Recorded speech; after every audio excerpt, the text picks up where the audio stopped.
Good morning, everyone. It is now 8 o'clock, and we can go ahead and start our committee on appointments. Good to see you all. How many more Tuesdays before the summer, Commissioner Perdue? More than enough to enjoy the rest of the summer. I don't think that your nickname is Sunshine, but I'm going to start calling you that. So, yeah, good to see you all. We have we don't have any resolutions to consider today. I think this is really a reflection of the work that has been done prior, which started pretty early. And we are going to go off of our 2 p.m., our General City Commission agenda, because we don't have any resolution items. I do know, I will say, I think we've had at least one resignation that we received for the DID. Correct. Mr. Robert Hare has stepped down from the Downtown Improvement District. Thanks for sharing that. So that is a mayoral appointment. So I'll connect with the mayor. I know she gets that information as well. Just so you all know, this is a little outside of our process, but we use some of our process. Thank you. We did approve at our last meeting the appointments for the Seating Justice Board, which again, the language was that the commission would appoint this first round of individuals, and then you had to seat it, and then it would become, it is this own separate entity. I checked in with Daniel and Sierra, Ms. Atkins, who's the interim director of Equity Engagement, and Equity Engagement will be sending out those letters. So we used our PIF process. So I wanted to let you all know that. So thank you, Daniel, for that update last week, and Ms. Atkins. And then I do believe 2 meetings ago, we had a note of one of our Planning Commission members, Mr. Salim, right? Chattel. Mr. Salim Chattel, who is resigning, and so I did talk to the mayor at our last meeting about that. I know she has some names to consider. We did have at least one individual write, the 3 of us colleagues, if you recall, maybe write that day of our last commission meeting, but I did let them know that at this point the mayor has individuals that were not selected from the last round, which was probably around a little last year at this time. So I wanted to provide those updates. Do you all have any updates on any bodies that you sit on, or any ones that you know that you have openings? I think, again, right now, we have most of the openings are going to exist on our Housing Appeals Board. I know, Ms. Daniel, you sent the PIFs that we received last week to all of us on Friday, which included an individual that I know the mayor's interested for the Brownfield and Economic Development Board. So if we can check on that one, that would be great. And then I think you all maybe have some different ones, like I think Commissioner Purdue, you had stormwater. I think Commissioner Robbins, you probably have all yours filled. Yeah, I think I'm all set. I will note, I think we have an opening on cab still for Commissioner O'Connor, correct? Yes. Okay. I know one of the recent mayoral appointments had someone who's potentially interested, so I'll make a point to talk to him and see if he's interested in being Okay. his appointee. So. Great. All right. I will also note, I think all of our corridor improvement authorities have either no or one individual. We haven't received any resignations. And I did check in with economic development maybe last month, so kind of at the halfway point, to see sort of how attendance is at those meetings. Attendance at all meetings is important, but I think especially those items, because sometimes we're approving facade grants or different things like that. And it looks like in the past, we've had some challenges, I think, during COVID when we started to come back into person with attendance, but it looks pretty good there, and they feel confident that individuals are able to attend, so we're not missing any meetings. If I may. Yes, There please. unfortunately was one just forwarded to me yesterday afternoon from Southtown. So Oh, okay. there is one more, but That is a the resignation? CIAs are in very good shape. Okay. Can you let us know who that resignation is? Mr. Eric Williams. Okay, all right, thank you. All right, from UMCH. Okay. It's one of those like Bob Smith, a very common name. I want to make sure. I think that's the only Mr. Williams on that body. Thank you, Daniel. Appreciate that real-time notification. And Commissioner Moody sits on that body. So we'll make sure to highlight that to him as well. All right, colleagues, any other feedback for this body? Again, I think we're sitting in a good position. I would probably focus on our Planning Commission, which the mayor's working on, and then our Housing Appeals Board, because I think they're down 2 individuals. All right, hearing no other business, I'm going to go ahead and adjourn this meeting at 8:06. Thank you.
everyone. We will call the Fiscal Committee to order here at 8:30.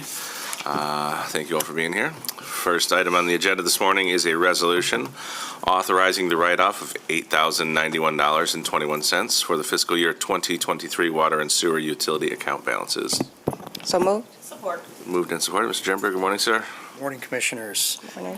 What you have in front of you today is the annual, basically write-offs for water and sewer. Typically, this number's a lot less.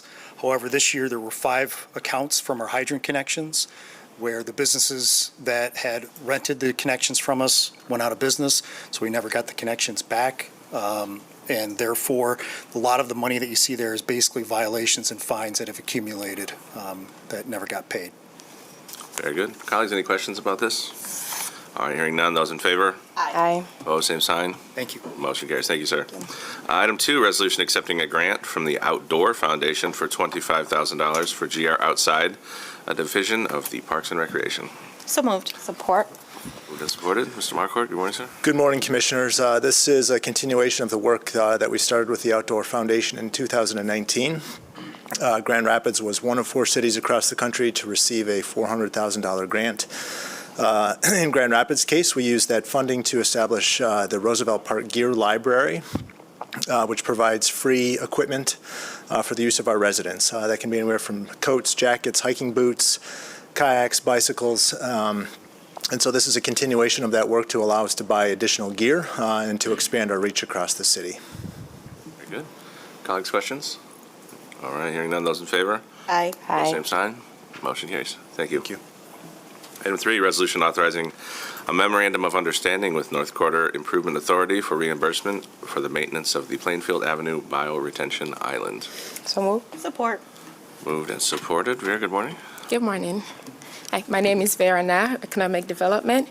So this will be a renewal of the Memorandum of Understanding that allows us to disperse funds to the North Quarter to continue with maintenance work with the bioretention islands. The initial MOU was for 3-year period, as we do with the city, but due to ongoing conversations with the engineering department for future maintenance plans, they have decided to do a 1-year renewal this time, so hopefully in a year we'll come back with another resolution. Have any Very good. Colleagues, questions? Nope, good recap of our North Quarter meeting. Thanks. Very good. Those in favor? Aye. Those same sign. Motion carries. Thank you. Thank you. Item 4, resolution authorizing a budget substitution, $453,279 for Jackson Street from Valley to Garfield and from Lane to Jackson Place. So moved. Support. Moved and supported. Mr. Bergman, good morning. Good morning, Commissioners. This project involved reconstruction of these 2 segments of Jackson, also including replacement of water main and sanitary sewers, some of which were installed back in 1892. So, in near collapse and in need of replacement. So, asking for your approval of this budget sub between Sewer System Fund project accounts to provide the necessary funding for this project. Very good, colleagues. All right, hearing none. Those in favor? Aye. Those same sign. Motion carries. Item 5, resolution authorizing a budget substitution, $104,392 for reconstruction of Milton Street from Carlton Avenue to Norwood Avenue. So moved. Support. Moved and supported. So construction is now underway on this segment of Milton between Carlton and Norwood, about a quarter-mile stretch of street that we're reconstructing. Also includes a new sidewalk on the north side of Milton along Wilcox Park, where there is currently none. And so with construction underway, it's following a separate lead service line replacement project that was also just done in the area. So we're requesting your approval of these substitutions between both the water system and sewer system fund accounts to fully fund the project. Very good, colleagues. Thanks for noting the sidewalk, Mr. Berkman. All right. Very good. Those in favor? Aye. Aye. Opposed, same sign. Motion carries. Item 7, a resolution accepting a $700,000 grant award. Oh, excuse me, I jumped one. Item 6, authorization to execute a $75,000 donated funds agreement with the Michigan Department of Health and Human Services for a dedicated eligibility specialist for the eviction prevention program. So moved. Support. Moved and supported.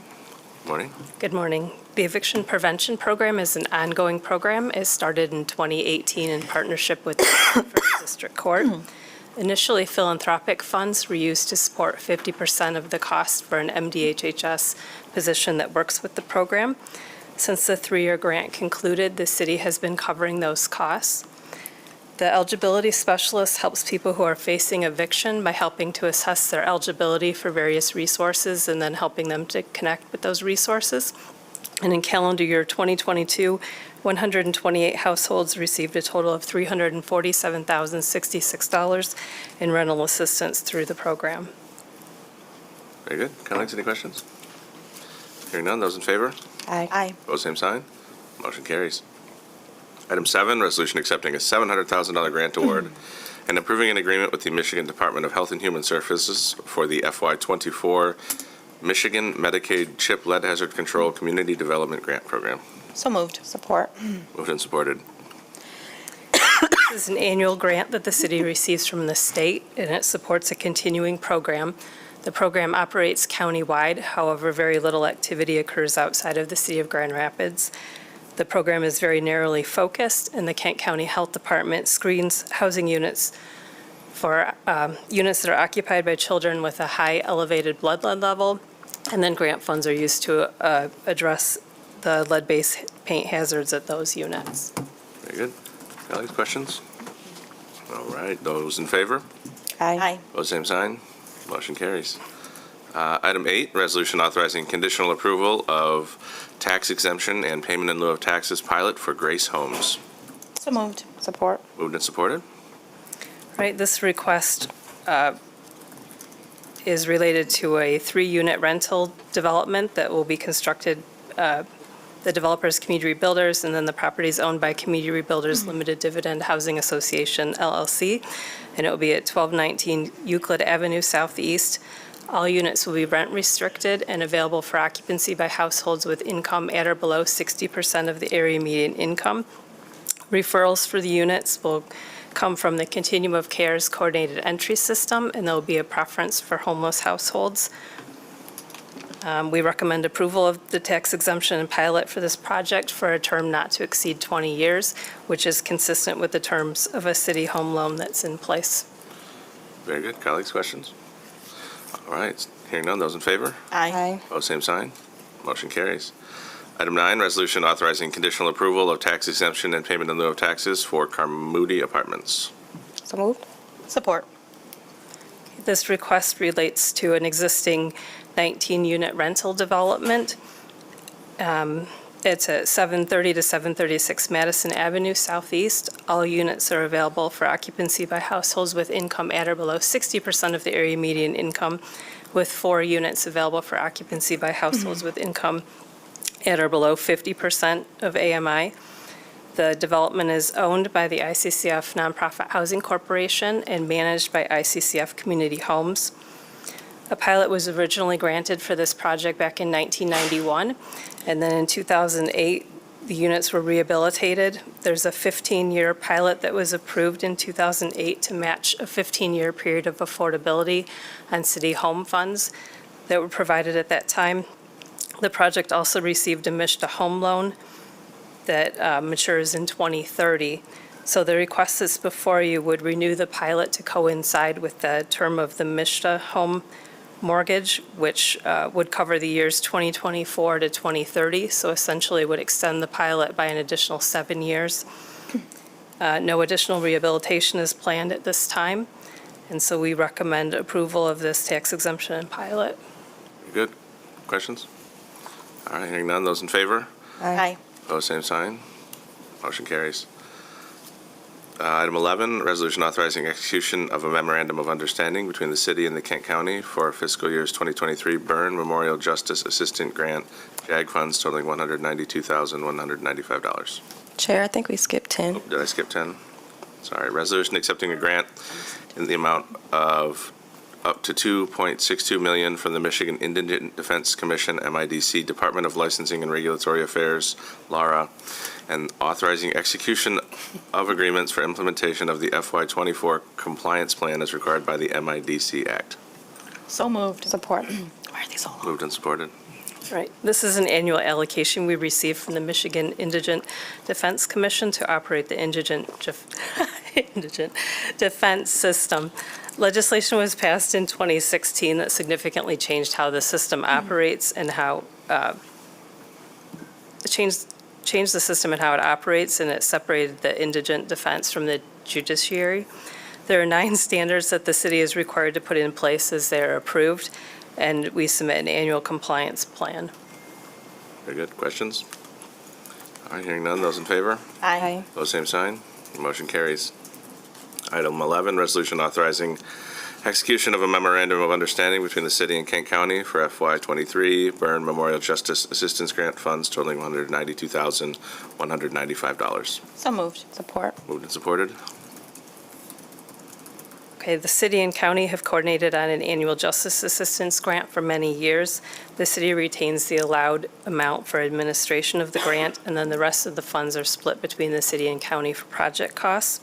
The city will use JAG funds to support the neighborhood-based public safety program, which supports neighborhood organizations to train and organize residents to improve safety in their neighborhood.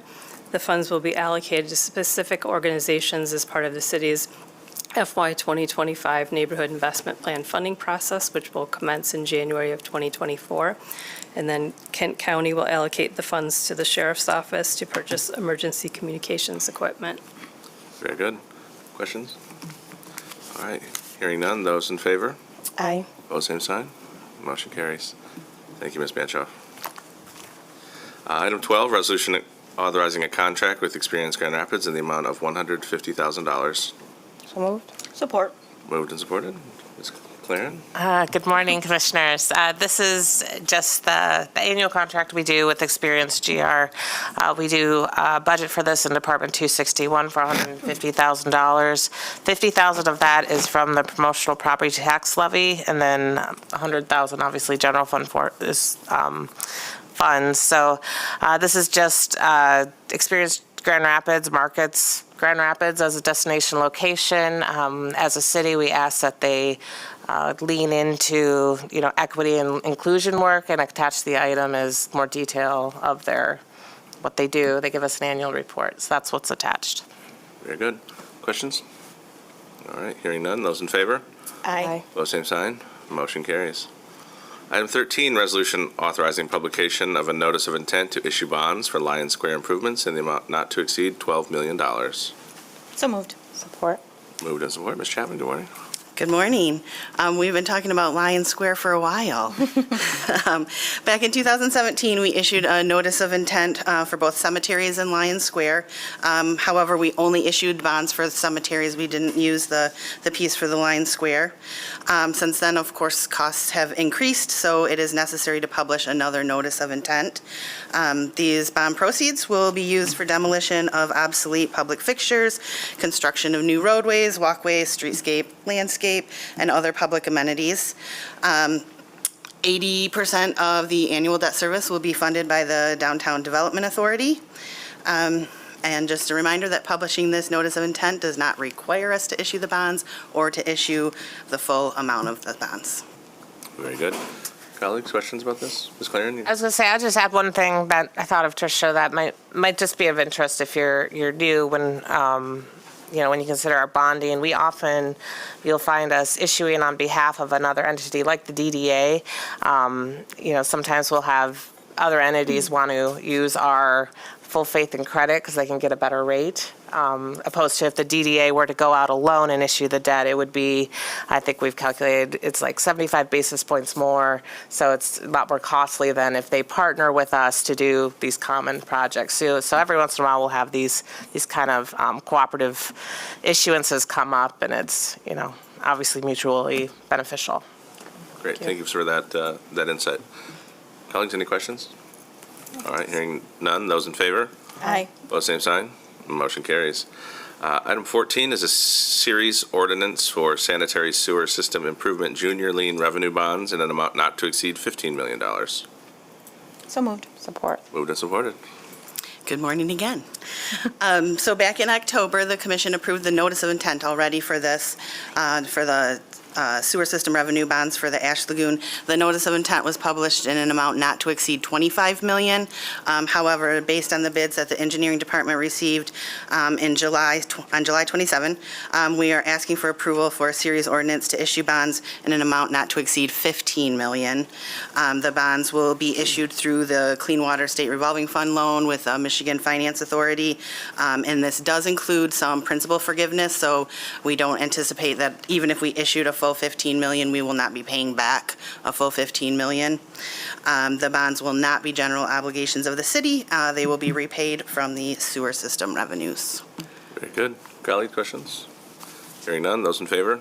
Aye. Opposed, same sign. Motion carries. Thank you. Item 15, ordinance amending Section 4.2 of Ordinance 2022-33, new classification, engineering accountant, range and title change, accounts payable manager, range change, financial analyst 2. So moved. Support. Moved and supported. Thank you, Fiscal Committee. My name is Michael Osterbaum. I'm the Assistant Employee Benefits Manager for the City of Grand Rapids, and we were asked by the departments to look at a couple jobs within the APA union, and those are the ones before you right now. It's the engineering accountant, the accounts payable manager, and the financial analyst 2. As we looked over those different job descriptions, the duties that were going on with those positions, and the pay ranges for that, we looked at internal and external comparable positions, and we decided that some changes need to be made in order to make it so that these the job descriptions were accurate and the pay was competitive for trying to be an employer of choice and making sure that those employees were compensated properly for their responsibilities. So we determined that the accounts payable supervisor should be renamed in accounts payable manager to align with industry standards, and that pay range should be set to a range 15. The financial analyst 2 should remain as that title for now, and it would move from a range 15 to a range 17, and the financial analyst position in the engineering department would be renamed a engineering accountant, and that would be set at a range 15. All of the job descriptions and the salary ranges were approved by the Civil Service Board as of July 25th of this year. Very good. Colleagues, questions? Hearing none, those in favor? I have one. Commissioner Yasasi, you serve on that board, correct? Can you just can you share a little bit more about the conversation around these roles at the board level? If there's anything additional context to share. We didn't really have any other conversation specifically. Again, these are coming from staff recommendations. I think the thing probably to note is the body talked about, we're doing these, but we're also getting prepared for the compensation study. If you recall, that was on our agenda for this body and the larger body a couple months ago now. So I think, we don't want to stop the work of the city, but we also want to make sure that we're utilizing sort of the timing and the best practices. I think a lot of it is a reflection of some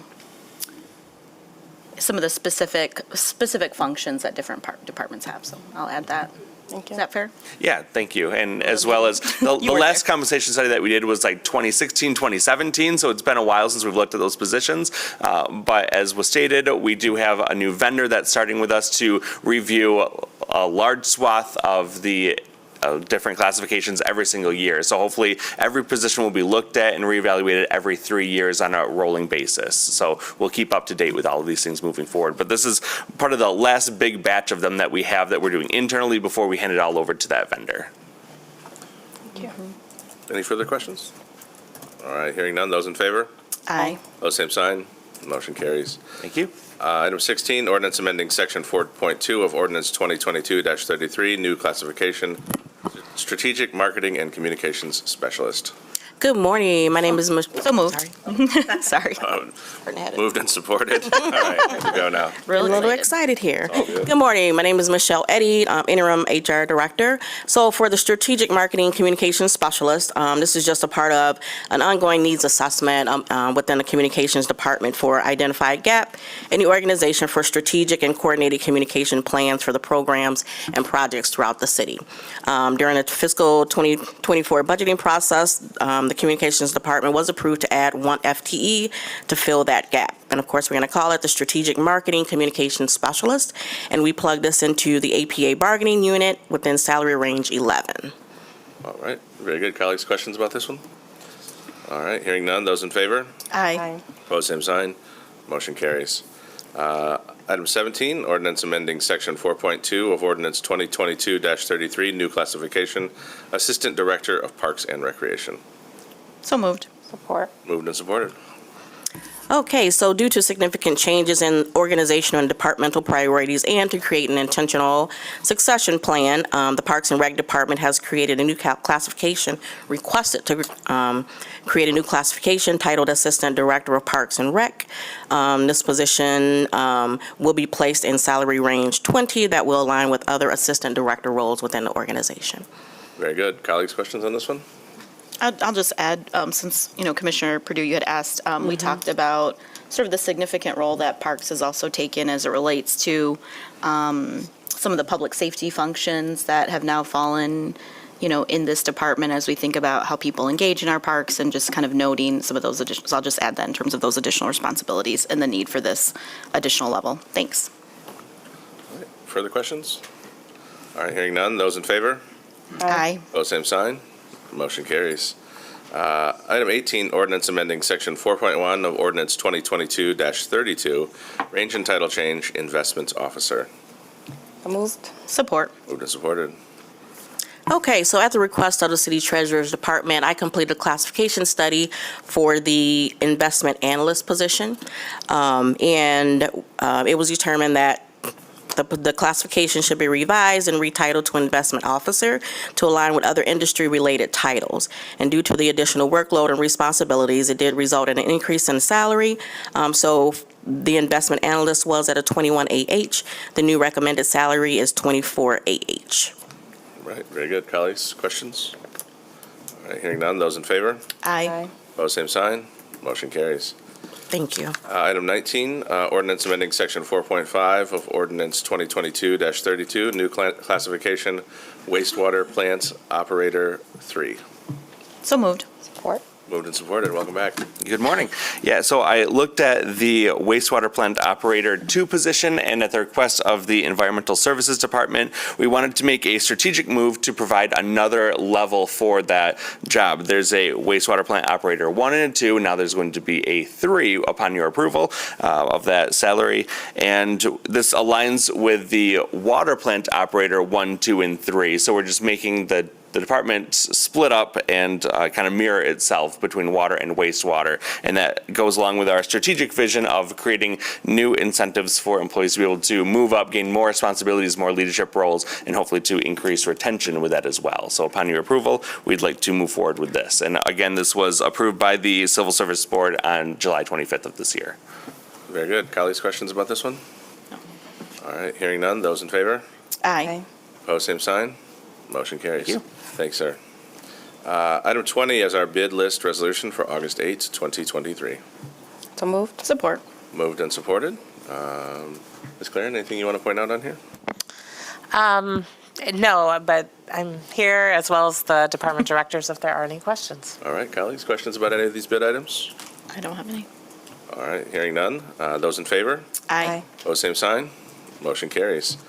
Item 21, warrant report, July 12, 2023 through July 20, 2023, and small claims report for the second quarter. Mr. Comptroller. Good morning, Commissioners. For the period referenced, the city released cash payments totaling $43.9 million. That includes $5.7 million for employee payroll expense and $180,000 for income tax warrants. In terms of quantity, we issued 742 income tax refunds and 947 accounts payable checks and electronic payments were issued. And the details of those payments greater than $20,000 are included on the following pages. Also, this morning we have our quarterly small claims report for you. And this report details all of the small claims paid out during the second calendar quarter of the year by the city. And during that 3-month period, we paid out a total of 20 small claims, totaling an amount of just over $96,000. And the details of those claims are also contained here in the report. Very good. Colleagues, questions for the Comptroller? All right, hearing none, that report will be received and filed. And our final item on the agenda this morning, Treasurer's Report for period July 13, 2023 through July 25, 2023. Mr. Treasurer, good morning. Good morning, Commissioners. With our report today, we did see our Fed rate increase in July.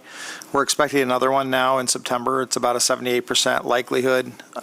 Those items change every day as economic conditions change, but we still on a track that we do believe we'll end out or cap up between 5.5% and 5.75%. What we've included in our report today, though, is a chart kind of showing you historically where these money market or these rate increases have impacted our economy over the years. Really, for where we're at, the two highest that have been there were in the 70s and the 80s. But I think the one thing that I think really telling of the chart is the duration. We're now in the 75% longer than we have been in all the other items. And so we're expecting that to continue. I'm expecting that to be out there as being either the second or third longest because nothing is shaping up right now like a soft landing. You have a lot of economists that are going to challenge each other with their beliefs right now because we just had Fitch, which is one of the rating agencies, has downgraded U.S. debt. Today, Moody's downgraded a number of bank stocks. Banks are struggling because of the interest rate environment as well. As they look to loan out the money, they're trying to find people who are going to borrow the money at 7%, 8%, 9%, and because the rates now are 5.25% or 5.5%. A lot of people are now tapping into their cash instead, and so they're not borrowing. And so banks are dealing with the challenge of having too much cash in the bank and not being able to invest it in terms of loaning it out to people that need it. And so those institutions are challenged. And so you're going to see a lot of names that are going to be out there that are ones that we do business with. As we do debt service, Bank of New York Mellon is one of the folks that we utilize. Northern Trust is one that is in our OPEB and our pension plans and things like that and our health benefits.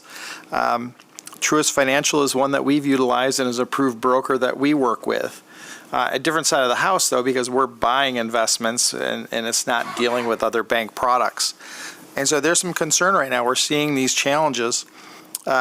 We are expecting further downgrades in not only banks, but also potentially in another downgrade in U.S. debt and from Moody's. Moody's hasn't come out and done a U.S. debt downgrade. But with Fitch, they specifically went and not only downgraded the U.S. debt, but they downgraded the Federal Farm Credit Bank, which is one that we hold investments in. Our next report will show you where we are in that position. Am I afraid that that's going to cause a challenge or the city could lose money? No, I'm not. But what it is it's going to be a challenge for that organization because their interest rates are going to be higher now as well and conducting business. That is a government-sponsored entity, so if there's trouble with the Federal Farm Credit Bank, it relies on the federal government to infuse cash into that organization to make sure that there are no defaults and the debt that they've issued is one that's repaid to investors. So those entities are ones I'm comfortable with because we'll have a whole lot of other issues that have to happen with our own federal debt, with our own federal government, with economic conditions that would present a very much a large scale meltdown. I don't believe that's going to be there. But this downgrade is going to make a challenge for everybody. So as we go forward and we're now going to issue debt for Lion Square, that's going to be an interest cost that we're going to have to deal with. Just like every other debt issue that's going to come forward with you, it's going to be higher than what we have paid before. And a lot of times when you lock in these bonds don't have a refunding for at least 10 years after you issue them. And so you have to look at what does that 10-year horizon look like when you're issuing debt, just like we do as consumers. Do I finance a vehicle over 60 months, 72 months? What does it mean for me to do a down payment and try to figure out what that is, just like it is for buying a house or making major purchase decisions in your lives. With our portfolio, though, as the rates have risen, what we have done is we've begun putting a floor, an interest rate floor that we're trying to build, and we're extending maturities.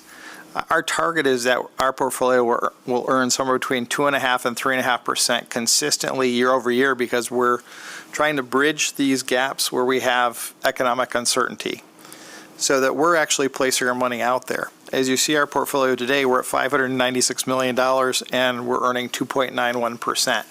So we're continuing to take lower earning investments, and when they mature, we're placing them out further on the scale to make sure that we're going to be in that target range.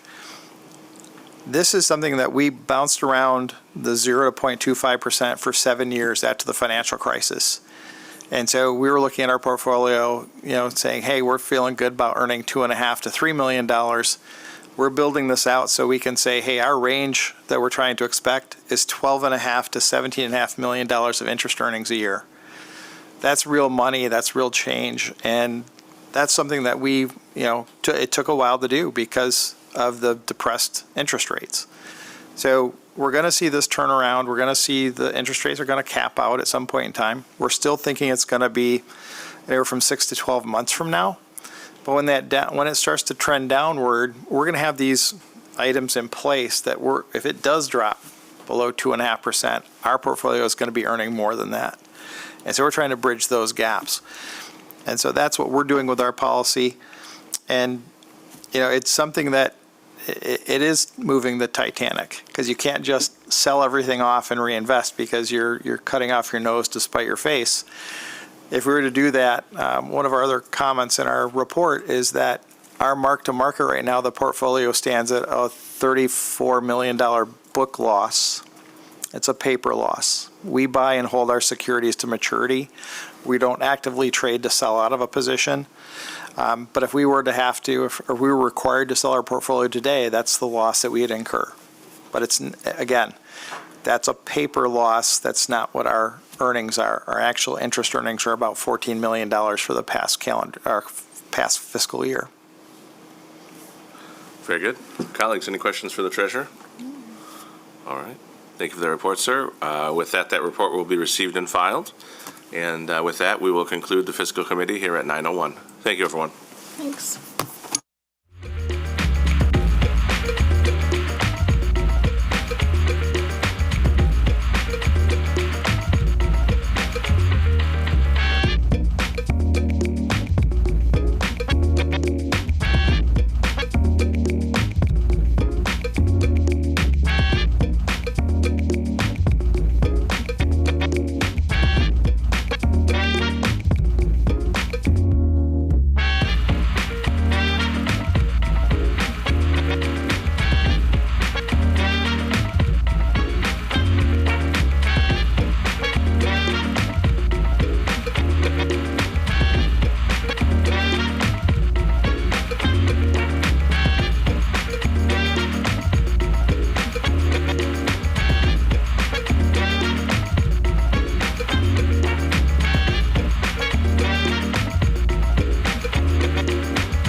morning, everyone. It is approximately 9:14, ready for our Community Development Committee meeting to start at this point. Good morning to each and every one of you once again. Our first resolution this morning is a resolution approving an agreement with the Michigan Department of Transportation for the implementation of pedestrian safety improvements alongside Eastern Avenue at Plaster Creek and 6 rectangular rapid flashing beacons with a total project cost of $832,210. So moved. Good morning, Commissioners. Good morning, Mr. Naramore. Thank you. So the city applied and received some federal funding from the Transportation Alternatives Program. We're really excited about this. We've been very successful in getting this to improve pedestrian crossings. So you'll see in the memo, we broke it into 3 parts because it's a little bit complicated on how we're delivering it. So Part A is a pedestrian hybrid beacon like the one right out between DeVos Place and City Hall that will be on Eastern to help connect the Plaster Creek Trail as well as the bus stop. And then Part B includes 6 different locations all across the city in the 1st, 2nd, and 3rd Ward that will be improving pedestrian safety with the rapid rectangular flashing beacons, which you push a button and flashes yellow to let you know. It includes the earthwork as well. Part C is just a very small amount for erosion control.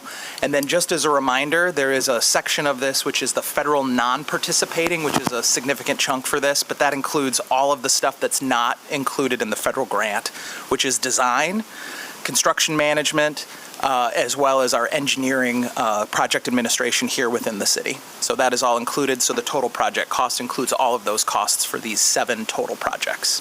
Good, good. I'm glad you said there was 7. For a moment, I thought there was 6, but as you look at it, there are 7. I like the fact that they are along the trails, especially within the areas in which people are walking and hiking. Colleagues, any questions? All in favor? Aye. Aye. Ayes have it. Resolution number 2 is a resolution confirming 2023 Downtown Improvement District Special Assessment Roll 8780. Good So morning. moved. Support. Good morning, Commissioners. Morning. This is to confirm the Downtown Improvement District Special Assessment Role. The district's plan was adopted back in May. We sent notices June 1st and notified all the property owners in the district of the appeal process and the amount of the assessment. The City Commission held a public hearing and sat as the Board of Review to hear appeals. We did not receive any appeals on this roll, so now we're asking for confirmation of the roll and it to be invoiced on September 1st. Colleagues, any questions? All in favor? Aye. Ayes have it. Thank you very much. Resolution number 3 is a resolution scheduling a September 19, 2023 public hearing to consider past performance detailed in the federal fiscal year of 2022, consolidated annual performance and evaluation report, and future needs of housing and community development program. So moved. Support. Good morning. Good morning. This is a routine public hearing that's held every year to provide residents the opportunity to comment on the city's draft year-end report to the U.S. Department of Housing and Urban Development. The report contains information on activities carried out from July 1 of 2022 to June 30 of 2023, carried out with Community Development Block Grant, Home Investment Partnerships, and Emergency Solutions Grants funds. The hearing will also provide residents the opportunity to comment on housing and community development needs for future planning for the CDBG home and ESG programs. And any comments that are received will be considered in the development of the federal fiscal year 2024 Housing and Community Development Annual Action Plan. Written comments will be accepted from September 7 to September 22, and then the hearing will be held on September 19. Okay. Colleagues, questions? Looking forward to the hearing. All in favor? Aye. Aye. Ayes have it. Resolution number 4 is a resolution authorizing execution of a sub-recipient Grand River Greenway grant agreement with Downtown Grand Rapids, Inc., and the anticipated amount of $24.442 million. So moved. Support. Mrs. Behrens. Thank you, Chair and Commissioners. This is an exciting step we're taking here. This is approving the form of agreement with DGRI to receive Greenway grant dollars.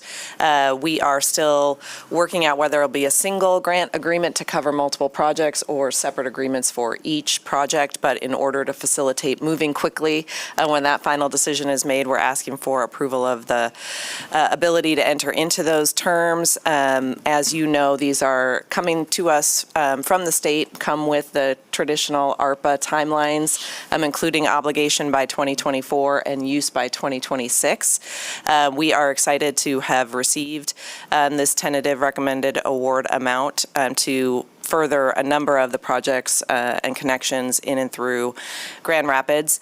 We're also taking, I just want to flag, we're taking a look at our capacity to push these projects through from a project management and contract management standpoint when we start to stack them with some of the significant parks projects that were funded in the budget that we're trying to kind of accelerate and take advantage of different grant funds there, and the state's recent budget announcement about funding some of our fire capital facilities, which were a great show of support from the state, but also needing to look at how all of those things stack through our engineering department and some of our other trades. So we're continuing to make sure that we are in a position to push all these projects through in the timeline that folks are expecting of us and that the dollars require of us. Ms. Brown, how many projects are there, just by number?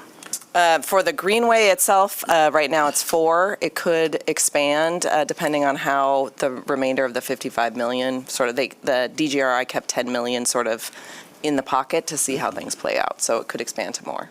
Good. Colleagues. Ms. Behrens, do we have an idea of or know what these particular projects are? And then is it just for the riverfront, or is this throughout the city? And then where are those projects happening in the city? Sure.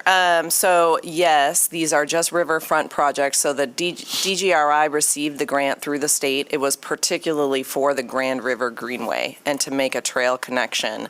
And they have looked at a whole along the riverfront itself. So the projects that have been tentatively funded are along the river or connecting to the river. So there are funds that DGRI has recommended for planning for additional Plaster Creek Trail. So that is more of a connection to the riverfront, and Oxford Trail rehabilitation, which is again along the river, but then connecting into the river in some of our other neighborhoods. Then the Fulton to Wealthy Trail, that's along our 201 Market and the private property north of there, and the Leonard to Ann Trail. Okay. Thank you. All in favor? Aye. Aye. Ayes have it.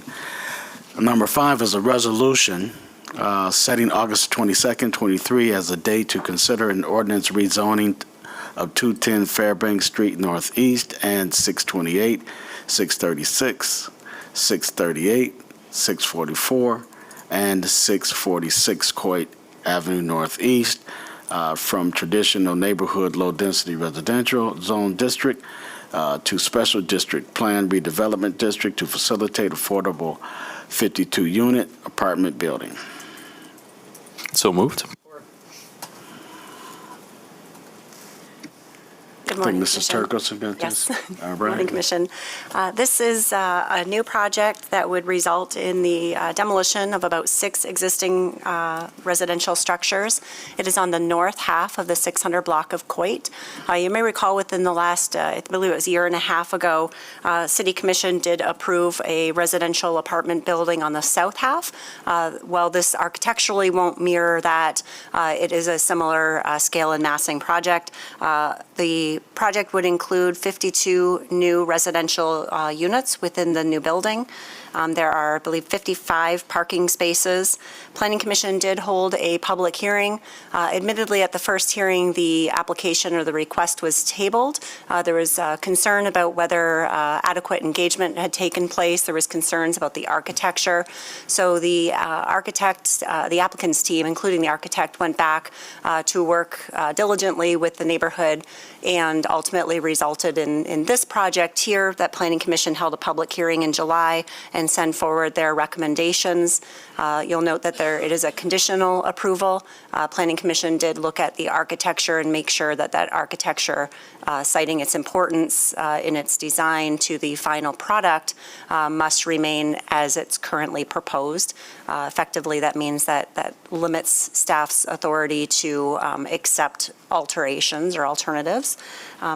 So I believe the Belknap neighborhood was unable to provide a vote on this, but Planning Commission did send it forward with their full support. Okay, good. Colleagues. Yeah, I do have a quick question. Thank you. I know a couple of these next resolutions talk about planned redevelopment districts. So just wondering for my benefit, maybe those watching online, if you could give just a quick highlight of what that entails. Sure, thank you for that question. So a planned redevelopment or a planned unit development, those are sort of one and the same. It is a zone district that is created that effectively creates its own zoning ordinance around that project. So it is to be used, at least in the city of Grand Rapids, every community has a different variation. It is to be used to allow for flexibility in design, to address maybe site constraints or different market conditions. So it gives both the Planning Commission, the City Commission, the ability to create its own zoning ordinance for that particular development. I always say it's a blessing and a curse. It's a blessing because it gives that flexibility, but it's a bit of a curse in that it really is very specific. It's tied to a plan, it's tied to architecture, and so and it's tied to specific uses within that development. And so it isn't always as nimble in the future, but that is a reflection of the amount of engagement and commitment that's made for us to grant that original flexibility. Got it. Thank you. All in favor? Aye. Aye. Ayes have it. Resolution number 6 is a resolution setting August 22nd, 23 as the date to consider an ordinance amending the boundary site plan and use of a planned redevelopment district at 670 Burton Street Southeast and 2080 Union Avenue Southeast associated with the operation of Bethany Christian Services. So moved. Ms. Turkelson. Thank you. So these next two resolutions are actually speaking to one project, but because there are two separate, distinct planned redevelopment districts, hence the need for two separate resolutions. You may recall that, and I'm looking at Tim Berkman's screen here, the image in the staff report, I think, does a really good job conveying what is transpiring here. So City Commission has approved two separate PRDs. One was supporting the Samaritas headquarters, if you will, which is on the, what would that be, the northwest of that block. And then Dwelling Place recently proposed their community land trust project. They did partner at the time with Bethany Christian Services because there was plans for Bethany to expand. Those expansion plans have been placed on hold. And so there is an area of land that's highlighted in red on that image that's kind of center to the site. That was intended to be constructed as a parking lot that would support the Bethany expansion.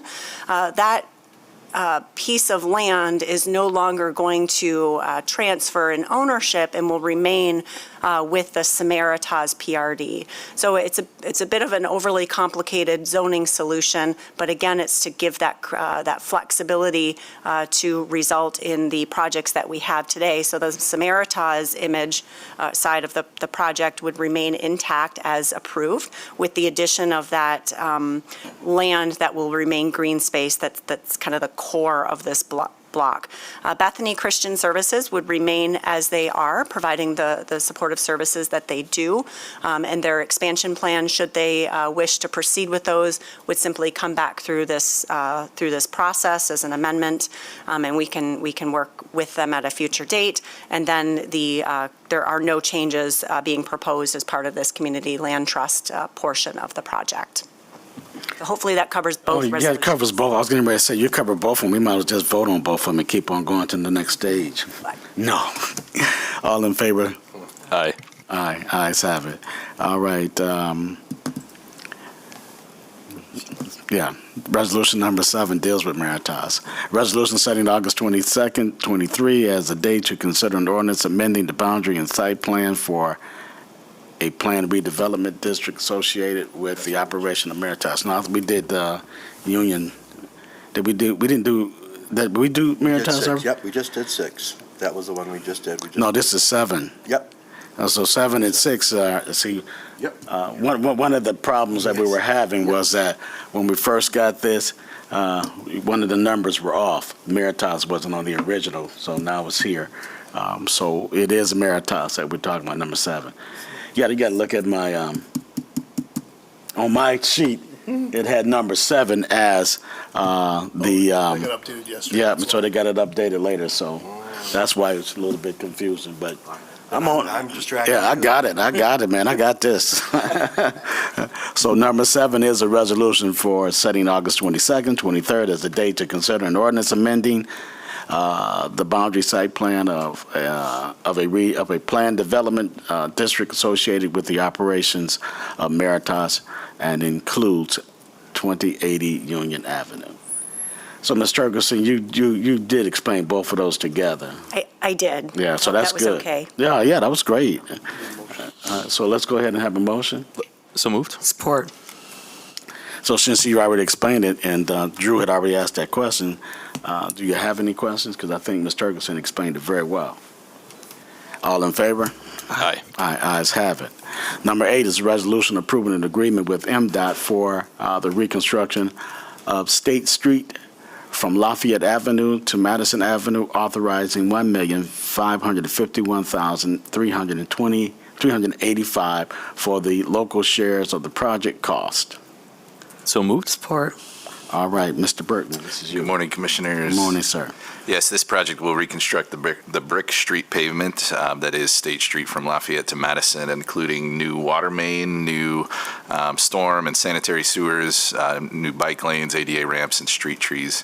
The estimated total project costs are just over $2 million, and we have received approximately $500,000 federal grant, meaning the project will be administered through MDOT. So before you today, seeking your approval of that agreement with MDOT, and then also authorizing our local share of just over $1.5 million coming from the Water System Fund, Sewer System Fund, and Vital Streets funds, and we anticipate construction to take place next summer.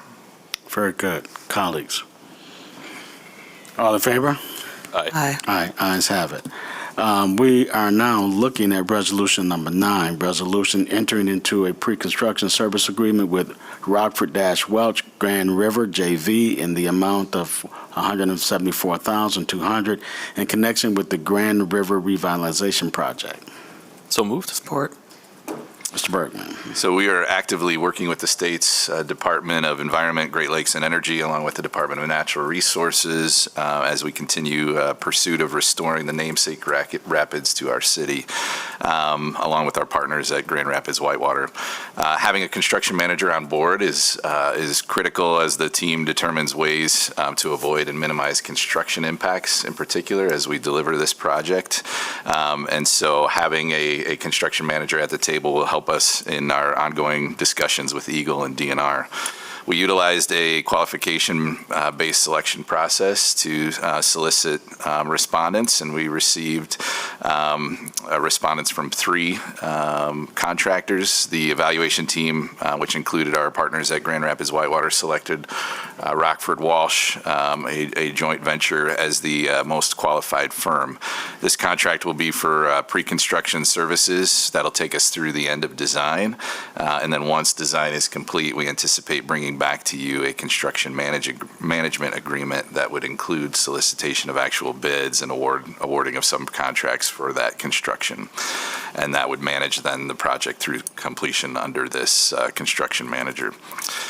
So asking for your approval today of this contract, specifically in the amount of $174,200, with that financing coming from the Capital Improvement Fund. Colleagues, any questions? Okay. All in favor? Aye. Resolution number 10 is a resolution authorizing expenditures with Grand Valley Metropolitan Council for a grant support services in the amount not to exceed $50,000. So moved. Support. So the Grand Valley Metro Council has been an integral partner with us on the river project, as well as many other watershed, stormwater-related projects throughout our community and beyond. They were awarded a USDA Natural Resources Conservation Service, or NRCS, Regional Conservation Partnership Program grant, or RCPP grant, back in 2017 that funded 2 specific areas within the watershed. One, the Grand River through our downtown, and then also some upstream agricultural areas in the Indian Mill Creek and Rogue River watersheds. 4.1 million of that was specifically dedicated to the river construction project. Unfortunately, due to project delays associated with permitting, those funds did expire at the end of June and are no longer available for construction. That said, GVMC has built strong relationships with the agencies involved and has extensive knowledge of our river in particular. We're actively working with them to identify additional funding opportunities and are optimistic that we may be able to secure alternative sources of funding. So to that end, we'd like to engage their services for additional grant support. That would include general programming assistance, grant research, writing grant proposals, and grant administration. So the resolution before you authorizes those services for up to $50,000 for up to a 2-year period, with an option to renew for an additional 2 years, with the financing coming from the Capital Improvement Fund. Colleagues, any questions? Okay, all in favor? Aye. Ayes have it. Resolution number 11 is a resolution awarding a contract with his construction company for WRRF Ash Lagoon closure and stormwater pump station improvements in the amount of $12,989,024, with a total amount not to exceed $17,404,280. So moved. Support. Mr. Bergman. So you may recall the Ash Lagoon is the location down at the Water Resource Recovery Facility where ash generated from incinerating sludge back in the 1970s through early 90s was discharged. That area has been identified as an ideal location for a retention basin that would receive surface runoff from the plant site, capturing pollutants and allowing for the storage and infiltration of stormwater.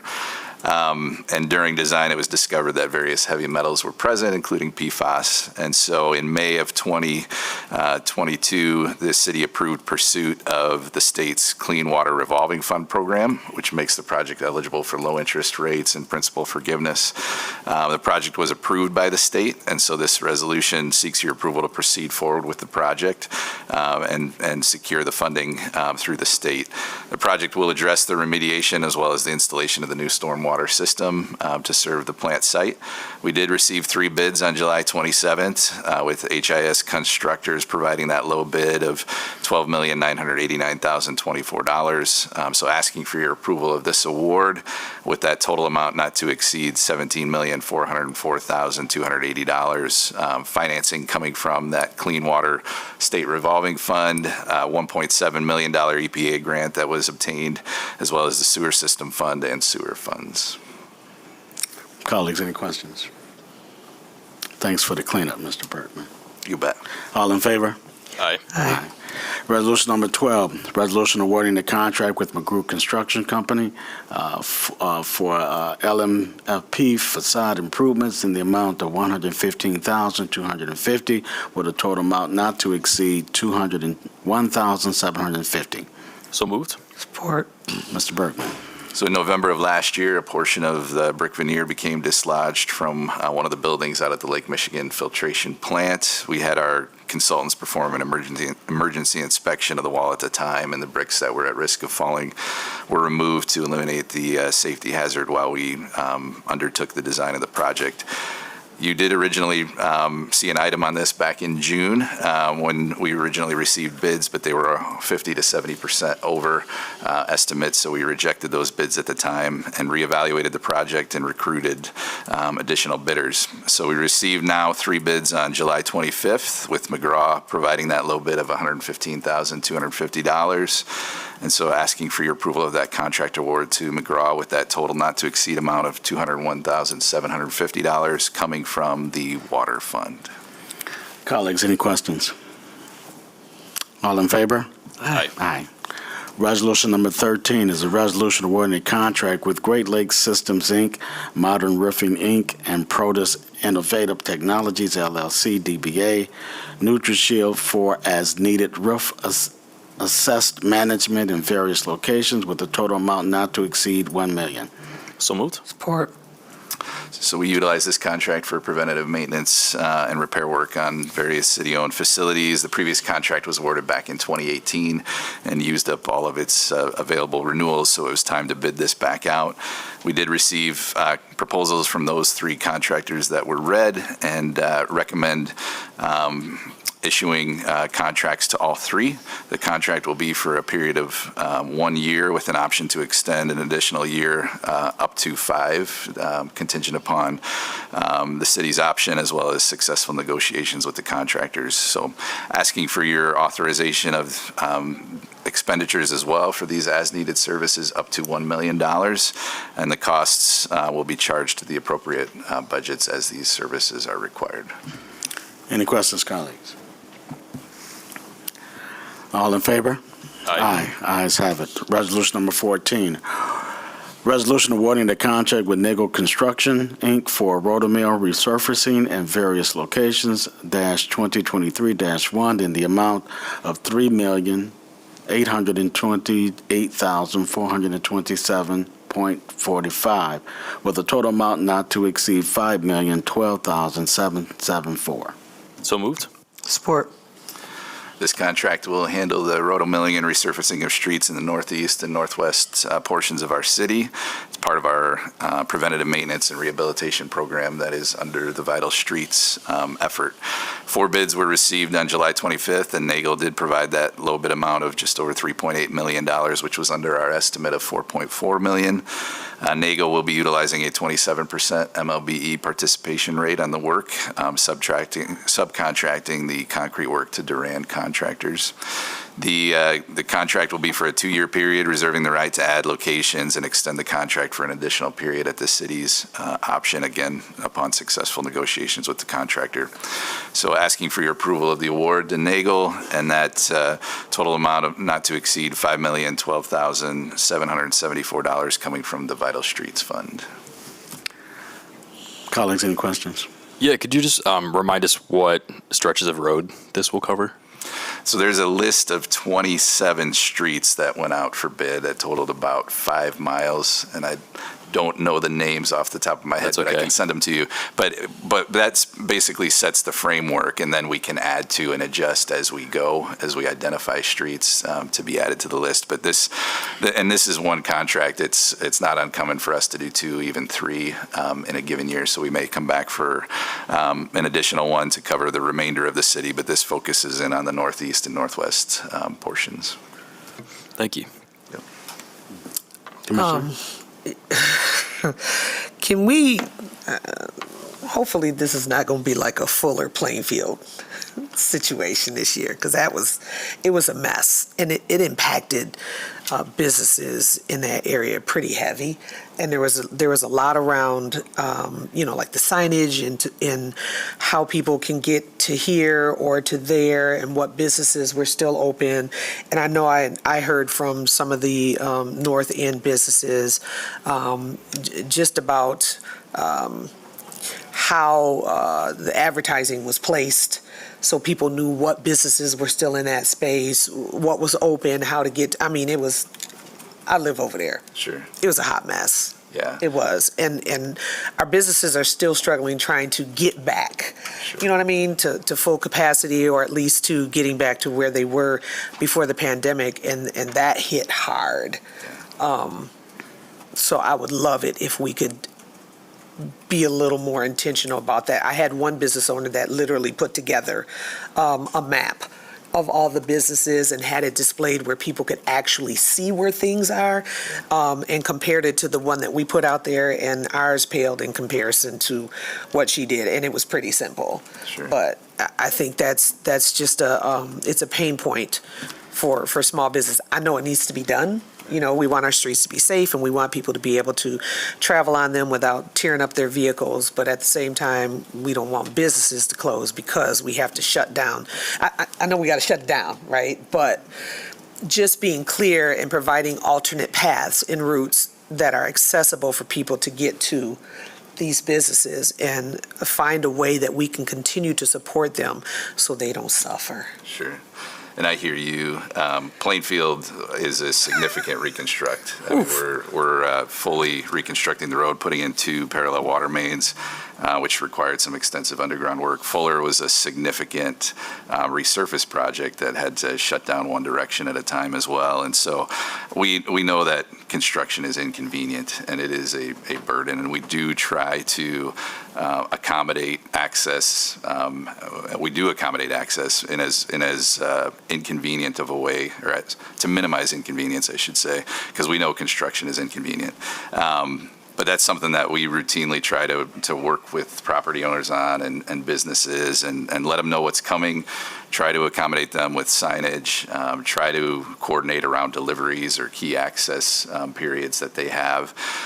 This work in particular is much less disruptive. This is a roto-mill resurface, which generally is, a few days for milling, and then they come back and resurface it. So it can largely be done under traffic with, occasional lane closures or directional, but those big reconstructs are a heavy burden, and it is a difficult season to endure, but it provides for infrastructure that will last, for decades to come, in particular with some of the underground utility work replacement that we're doing, and it's difficult to do that without causing disruption.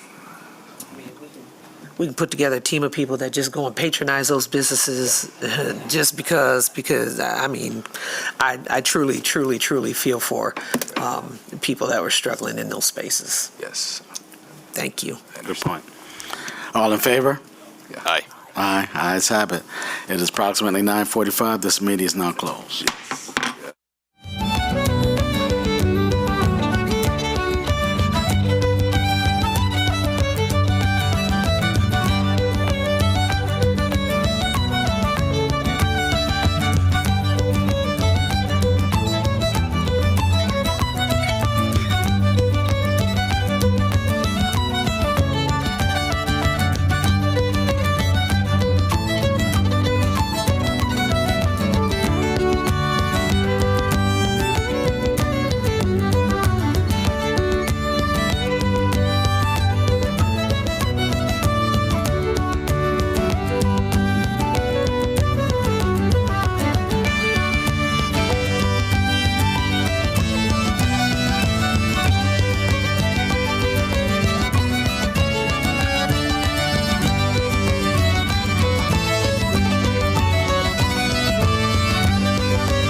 Good morning, everyone.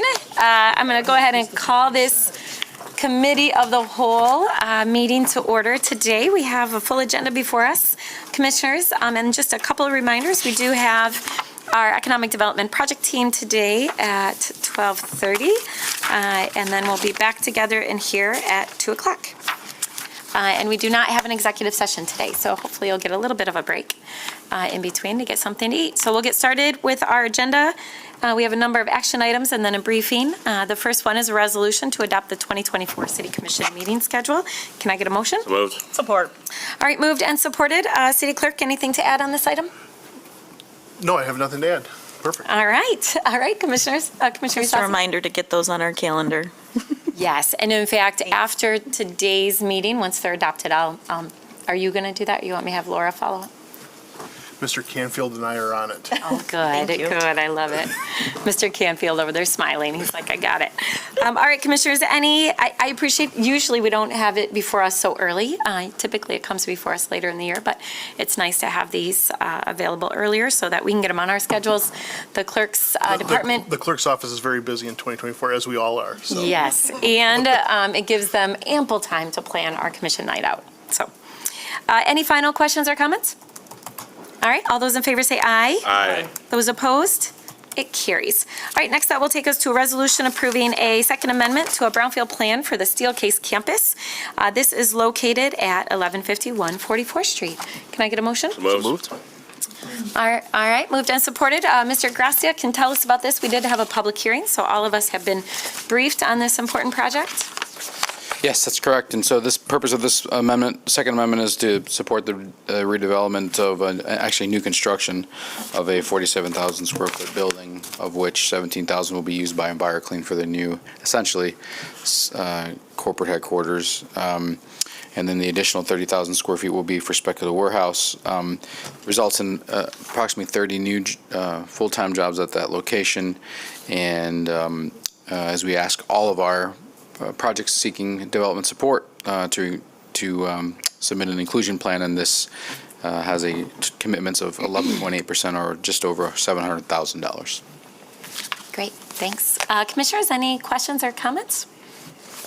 Glad to see this company grow and expand here. With that, I'll call the question. All those in favor say aye. Aye. Those opposed? It carries.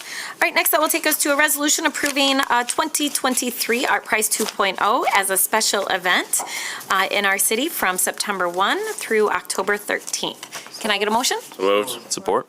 All right, moved and supported. I think before Ms. Pittman starts, I'll turn it over. Many of you know that our city manager, Mark Washington, and I serve on the steering committee with a number of other community partners. And Art Prize 2.0 went through some transitions last year with a new model, and we've been working hard to get it off the ground with a new executive director that we're going to hear from in just a moment, but also gear up for what will be a hopefully incredibly successful Art Prize 2.0 event this year in the fall. So, City Manager, did you want to add anything before we turn it over to Ms. Pittman and then Mr. Catlin? Yeah, thank you, Mayor. Art Prize has been a very catalytic event for our community for a number of years since its founding, and currently has over a $34.5 million economic impact to our community with over 700,000 visitors annually. And so it was important that we keep the momentum moving forward, especially with the recovery coming out of the pandemic and being like other communities that have big, large public events, and this one specifically focusing around art for economic activation as well as helping our local artists. So we're pleased that we were able to make that transition, and I think we've done it without a full year. And so what you'll hear today is the result of an annual event that has been planned without an entire year. So, but I think the quality of programming will be at the level or greater than what has been in the past. And so we're looking forward to a good outcome. Thank you, City Manager. So again, we'll start with Ms. Yvette Pittman from our team here at the city, and then Mr. Catlin Whittington, who is the new Executive Director at Art Prize and started in March. So as City Manager said, he's been working fast and furious, along with a lot of our partners to gear up for Art Prize this fall. Go ahead. Thank you, Mayor. Good morning, Commissioners. City Manager. Thank you, Mayor, and good morning, City Commissioners, City Manager, and staff. The purpose of this resolution is to designate Art Prize 2.0 as a special event in the City of Grand Rapids. In its 14th year, Art Prize 2.0 is a community co-sponsored event that has been a great success thanks to the innovation, creativity, and careful planning that marks the partnership between Art Prize and the city. Art Prize 2.0 creates a unique logistical challenge that crosses engineering, fire, development center, police, planning, parks, public services, mobility, and special events. And this item clears the pathway for these departments to work with the special events team and Art Prize to occur. The result has been an event which has proven to be a seamless benefit for the city and region, both culturally and financially, while drawing national attention to the Grand Rapids community. 500,000 plus visitors are anticipated to attend and take part in Art Prize 2.0 throughout the 18-day competition, bringing economic development and opportunity to the city of Grand Rapids.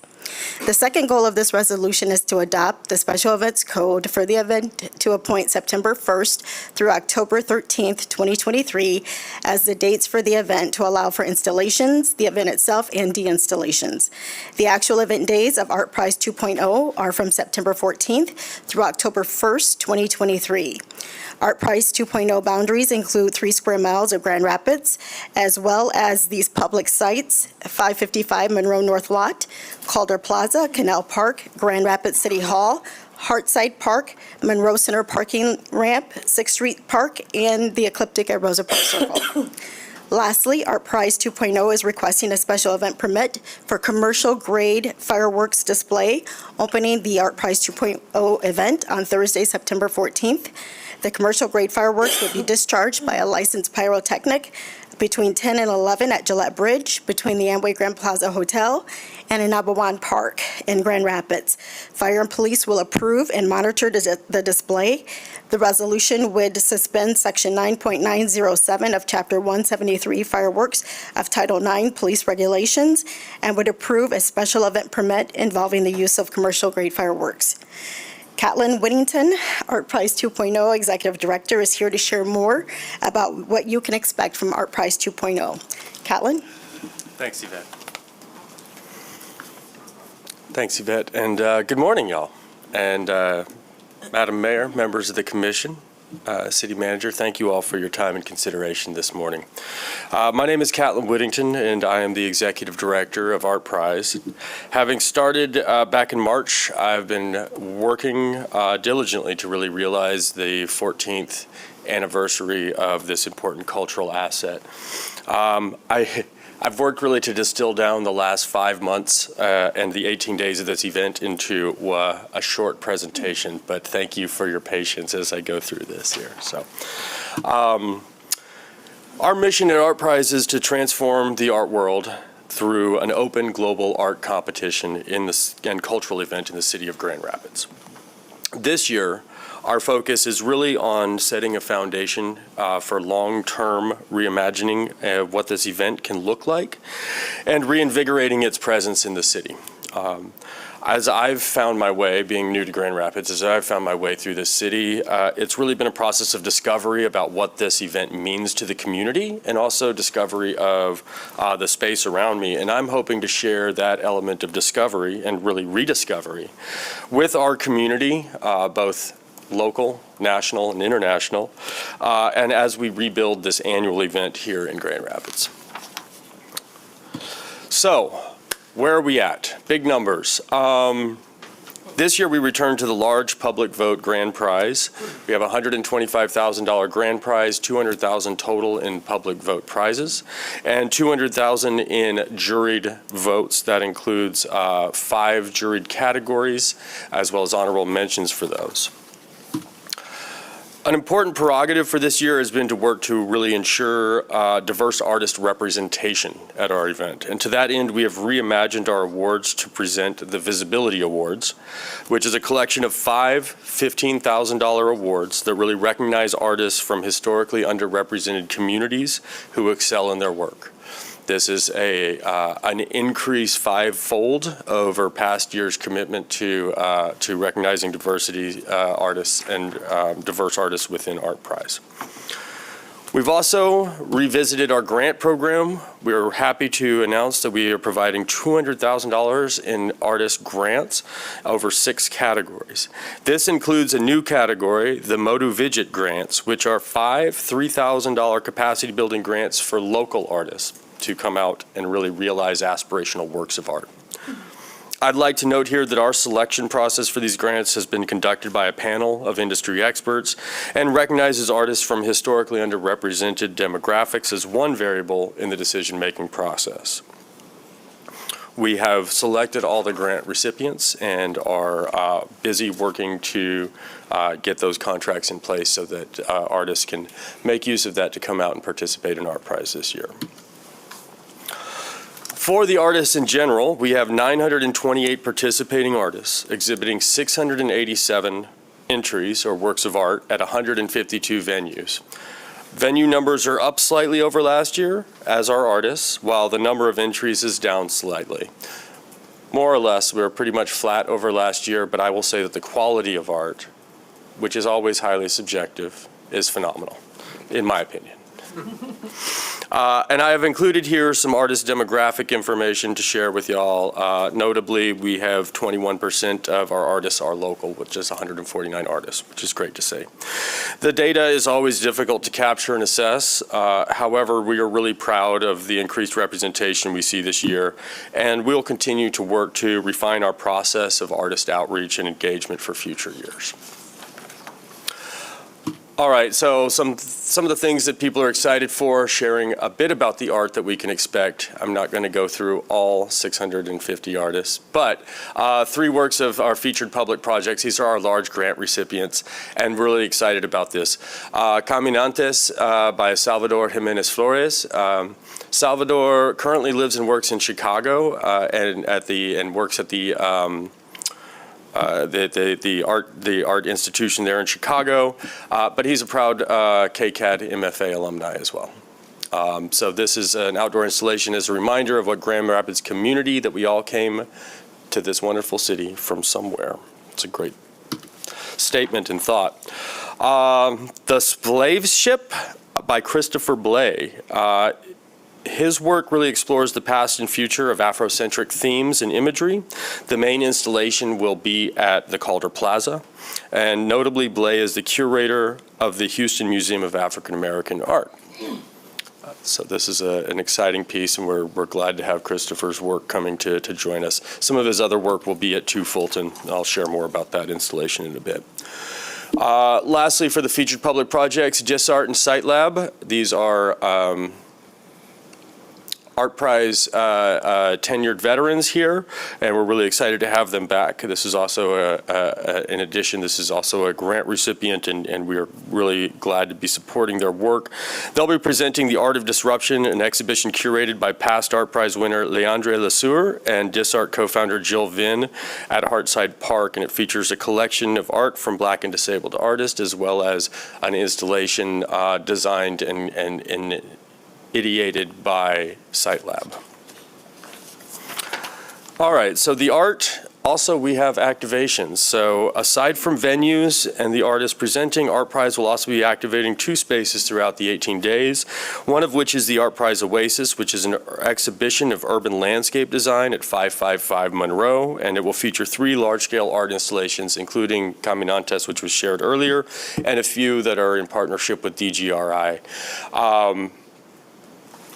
Just to note on this, we are building a park on a piece of concrete for 18 days. And that will include activating that park over those 18 days. Things like yoga, meditation, group art workshops, block parties, a soccer tournament that I'm working on pulling together, yard games, lounge elements, seating, and just a general spot for urban respite in the downtown core.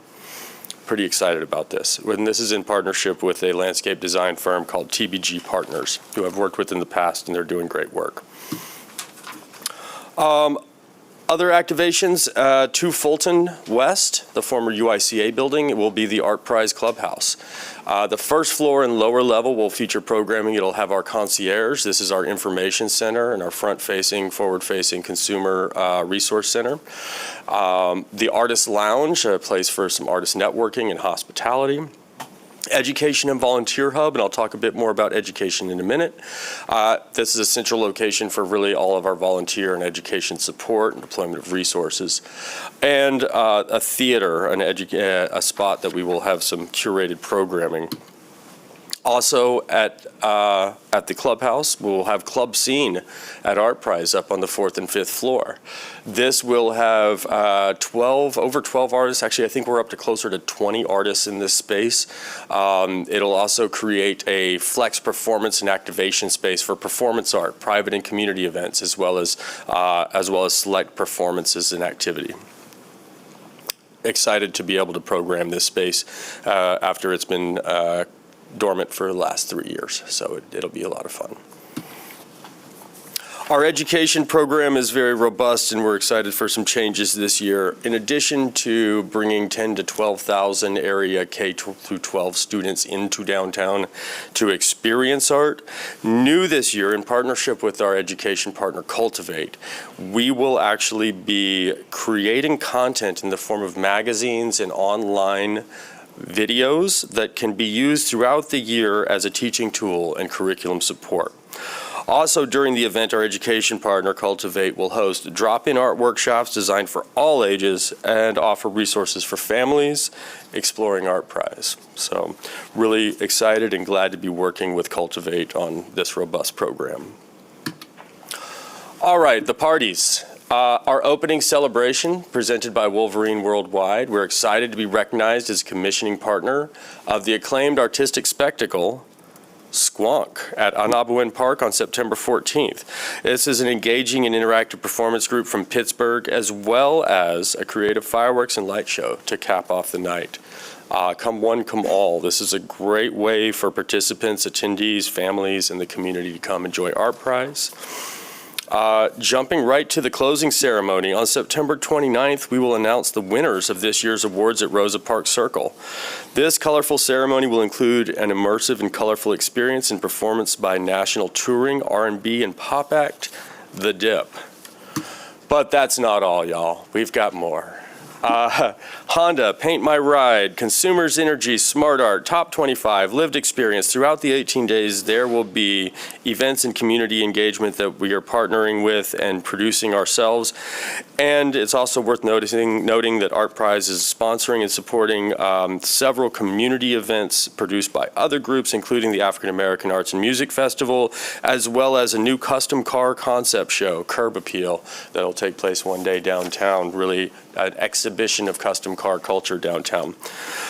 All that to say, this is us laying a foundation, as I mentioned, for future years. And looking ahead to 2024 and the 15th anniversary, after a quick break, just a very quick break, I like maybe a day, we're going to jump right into really working to establish a year-round presence for Art Prize within the community, having intentional and strategic conversations about engagement with various business districts and regions, targeting national grant programs, engaging with national, international, and local arts organizations to really foster collaborative experiences and really push this event forward to be what it really can be in the long run. So, in the next 15 years of events. So,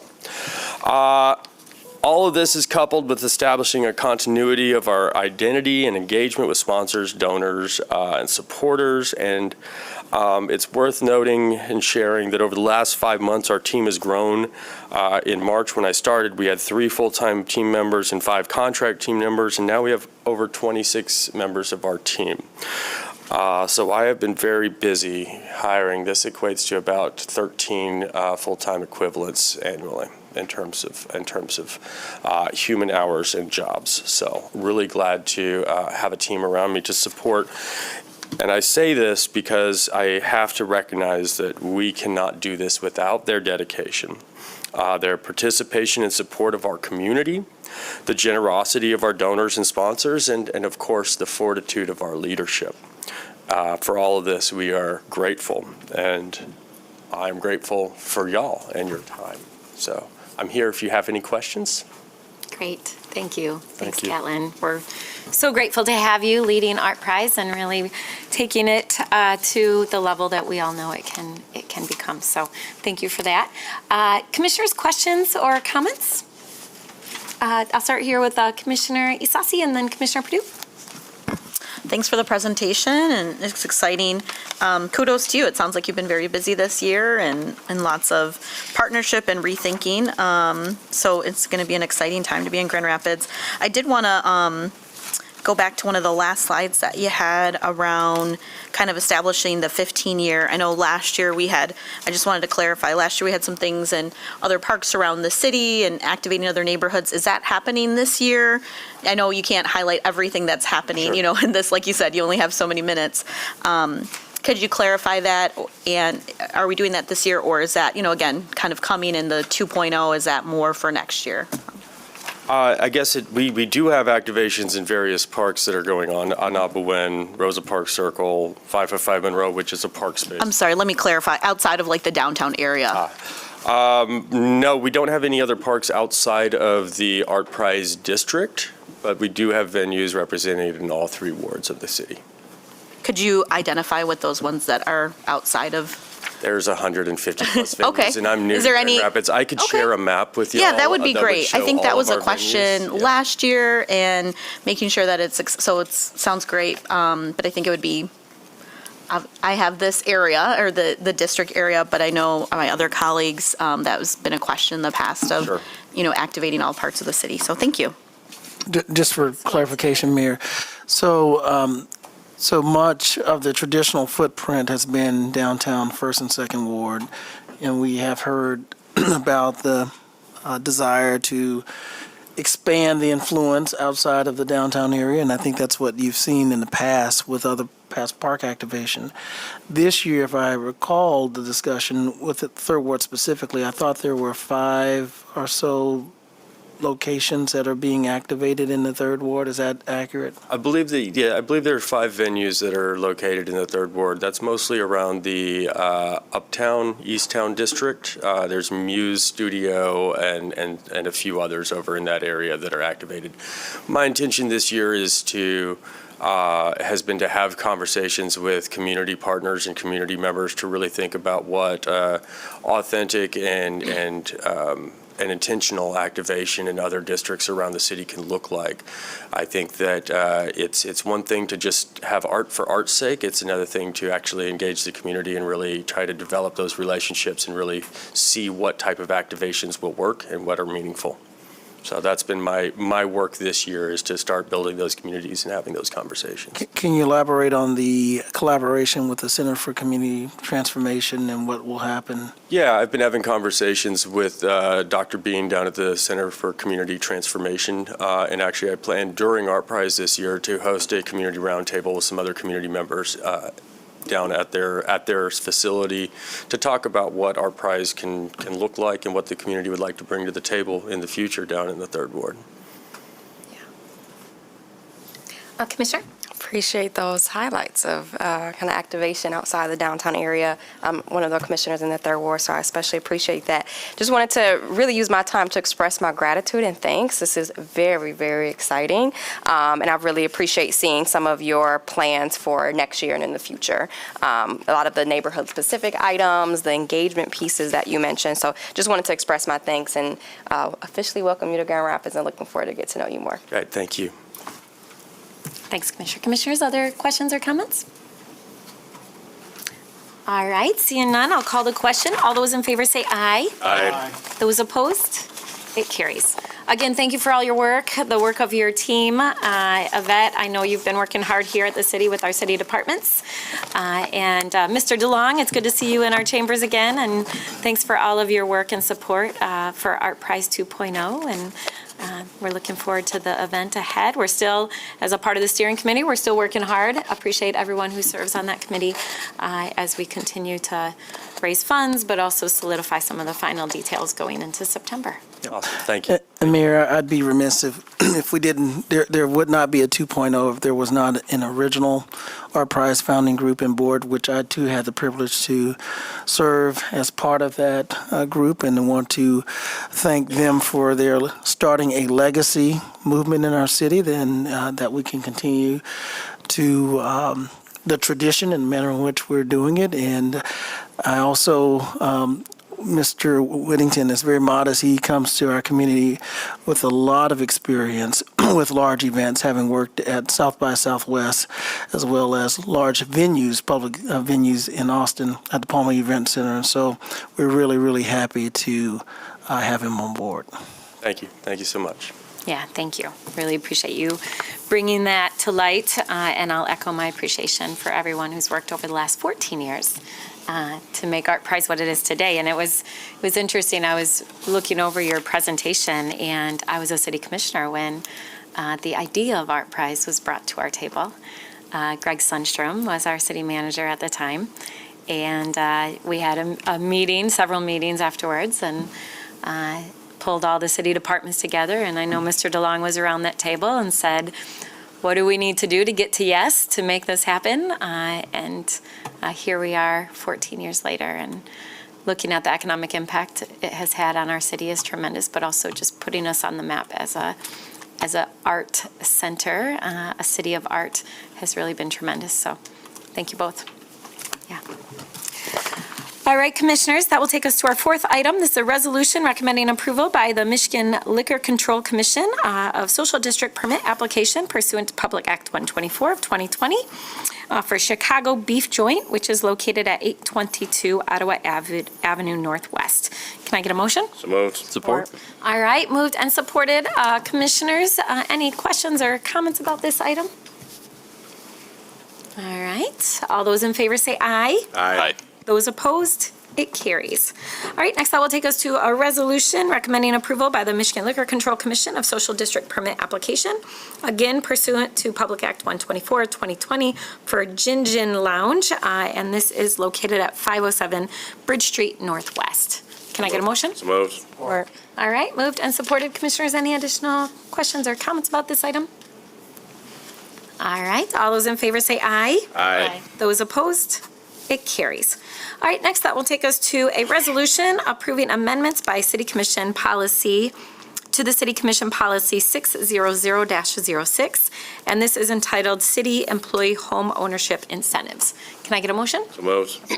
Moved and supported. We have Ms. Eddy here to tell us about this item. City Manager, did you want to say anything? Thank you, Mayor.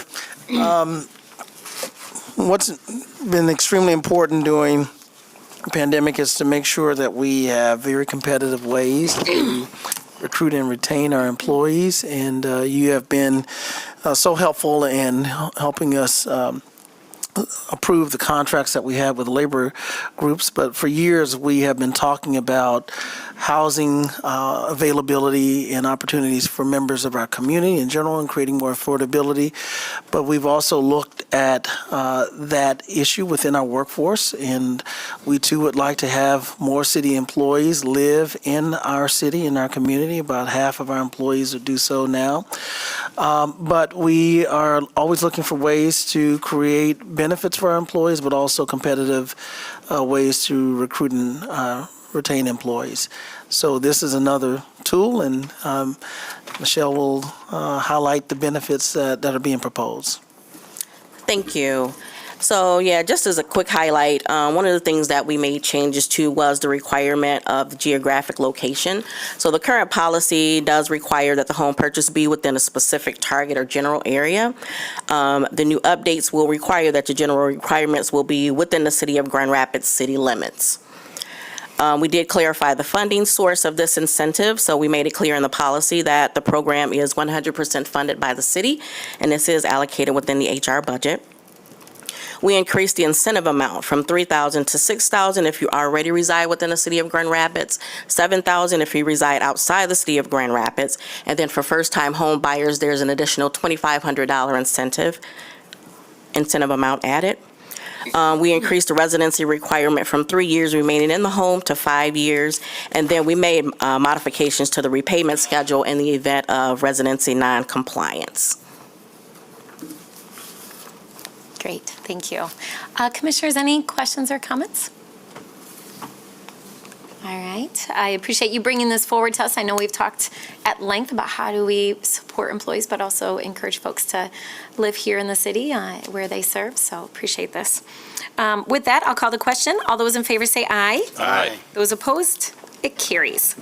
All right, next that will take us to a presentation, and Commissioners, this is in follow-up to our conversation at both our evening meeting 2 weeks ago, and then the meeting before that, as we look at our billboard exchange zoning amendments.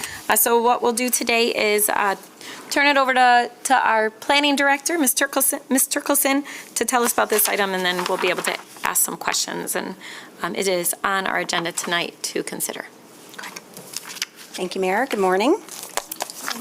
All right, so this process has been relatively extensive, as it should be. It's complicated and it's very impactful. So Planning Commission did hold a discussion back in May. That discussion continued through a public hearing in June, and it's been brought before this body 3 times now with today.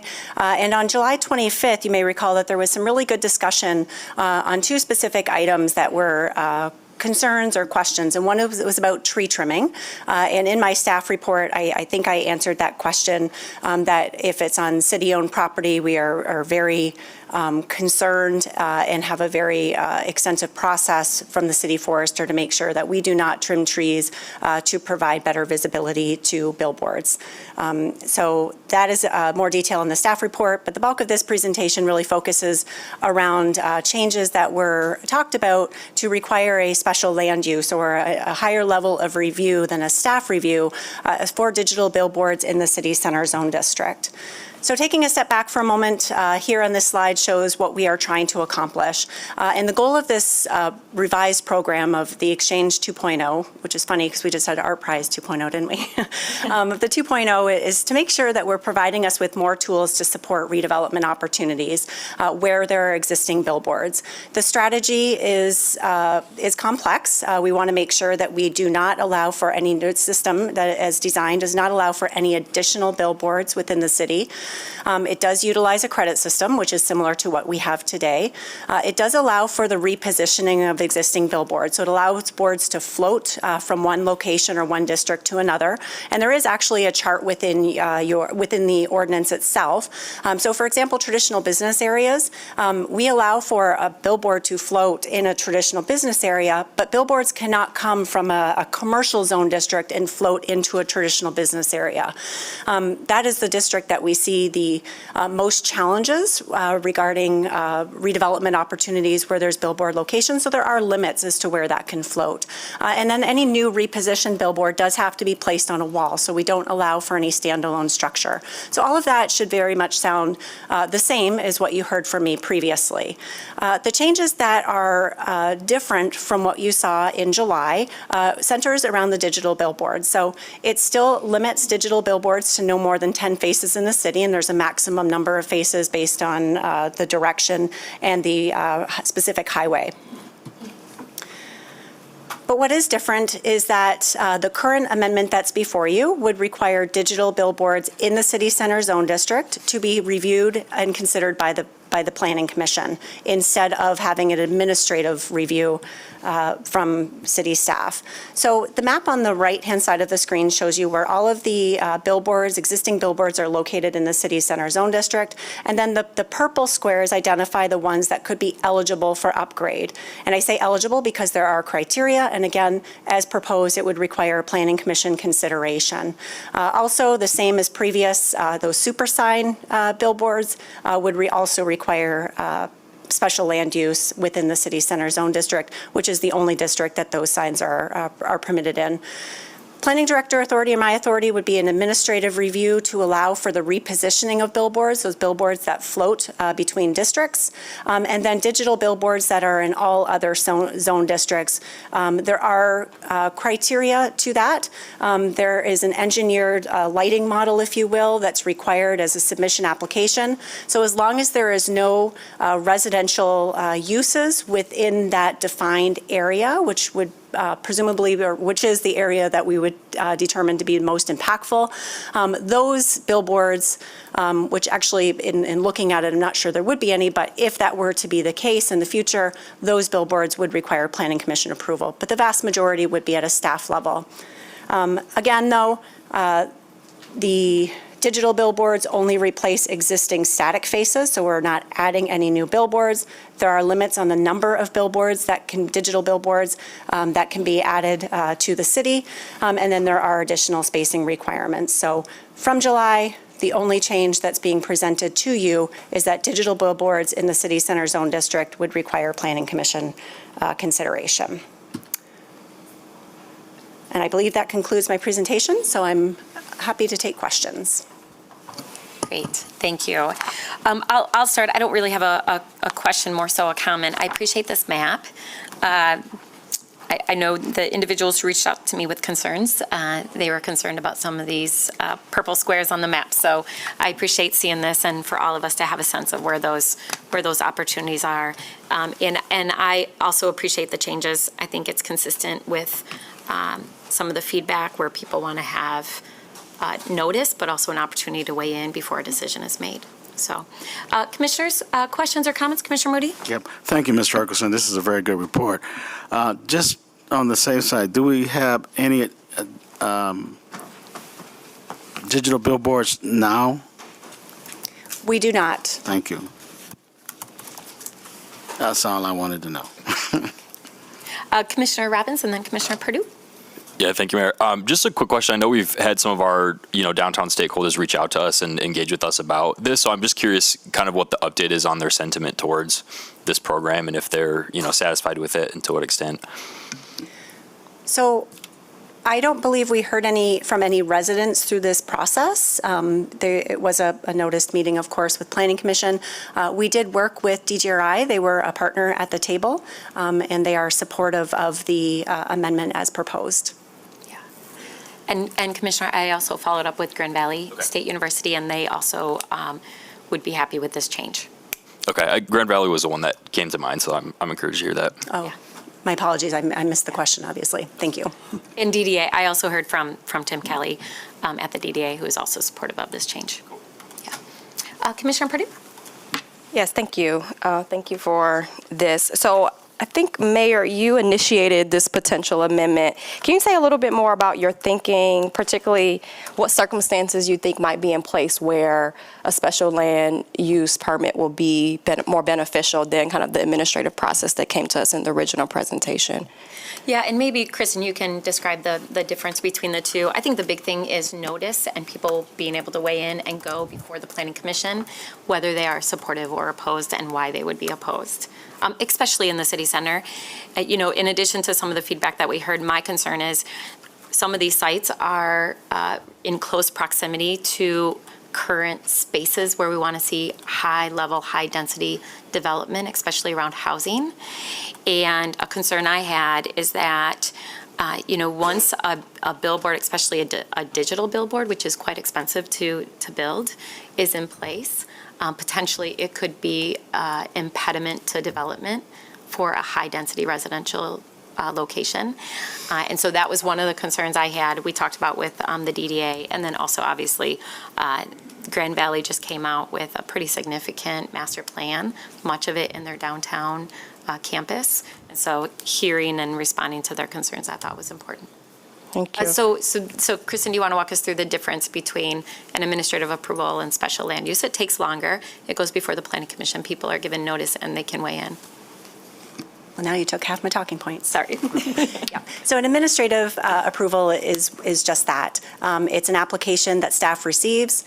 We review it based on the objective criteria within the ordinance, and if it meets the ordinance criteria, we are obligated to issue an approval. With a special land use, that is a more extensive review process. It does take longer. There is a cost, of course, associated with that. But what it does is provide 9 individuals that have different levels of experience, different hats that they wear, and it provides that opportunity for 9 individuals to look at the special land use criteria, which are more broadly written relative to the administrative standards, and allows for them to look at future plan character, existing plan character, potential impact, and a lot of those existing standards that they use are their decisions or their findings are formed based on both their experience, their knowledge of plans and ordinances, as well as public input. And that public input process, of course, takes place through the hearing at the Planning Commission. And so Did the potential use of special land use come up in the initial conversations from Planning Commission? I'm curious what the conversation was about them, because I know this was not part of what came before us originally, so that's kind of telling me something. Can you just kind of color that a little bit more? For the digital billboards? For this use of, for special land use. Yep, so Planning Commission, when this was first introduced to them, both in discussion and the original proposal, did include special land use for all digital billboards. And through that discussion, it was determined about what would that value be for billboards that are outside of the downtown. And that's not any analysis beyond just looking at the existing locations of the billboards along the freeways and realizing that they are on large tracts of land. They do not have visibility or orientation towards existing residential. And so we started to look at whether a special land use review process really had any immediate or known value. There was no obvious value to that process. But we wanted to make sure that we were careful. So that's why that lighting requirement, so if there were a residential use that were within, I want to call it the red circle, that was the color we used on the maps, but a lighting analysis to figure out how bright the light would be within a proximity of the billboard, and if it exceeded, I think it was three nits, Sandy? Thank you, 0.3 foot candles. If the lighting exceeded that and there was a residential use, then it is a Planning Commission review. So it was really looking at who's impacted, and if it was determined that there was no impact based on the orientation and location of the billboard, that an administrative review was appropriate. So it sounds like out of Planning Commission, they thought that an administrative review would be sufficient for any of these changes. They did. We did vacillate a little bit on the city center, recognizing that there was a lot of potential changes in the locations, what's happening around it. So the Planning Commission did discuss that.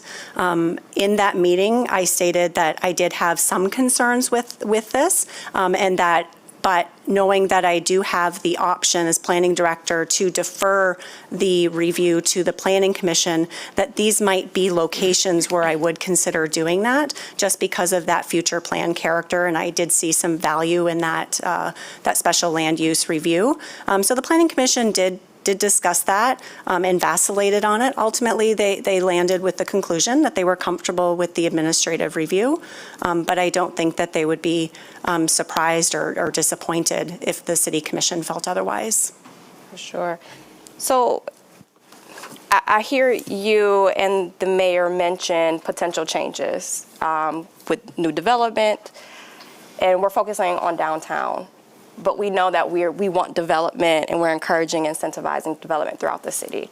So as we think about a potential amendment to, or proposed amendment to this change of just focusing in downtown, I'm curious about why leave out the neighborhoods in this conversation? If we're anticipating development there, it is very much more residential than it is kind of in the space that we're talking about downtown. It seems like a gap. Okay, so keep in mind the special...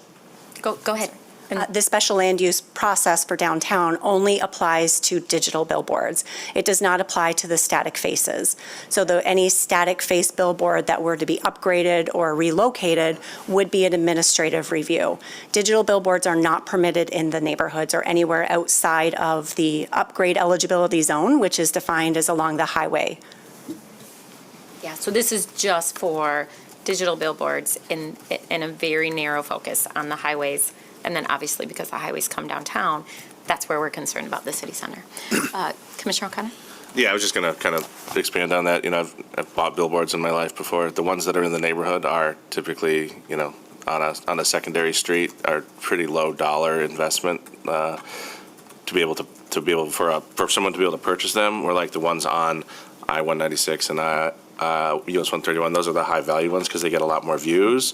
And so I think from a personal perspective, like, I know that the ones in the neighborhoods are the ones that we want to see go away to some degree, that have been impediments to some significant neighborhood redevelopment projects. And so if we can, and to me, the beauty of I-196 is not necessarily going to be disturbed by a digital billboard that changes a few times, can have multiple images on it. So I think the revenue generation for the billboard companies is greater along, the high visibility corridors. And so I'm willing to make the compromise that, if they're willing to trade in some of their neighborhood ones, I think of the one specific one that always comes to mind is the one on Wealthy Street, right across from Mary Free Bed. There's, there was an old liquor store there that got torn down. That billboard has been an impediment to that project going forward for a long period of time. So if that billboard could go away, we could probably see an infill project in a corridor that would support it. But without some incentive to make that go away, like it's an underlying land use, and there's no incentive for someone to tear down a billboard that is there.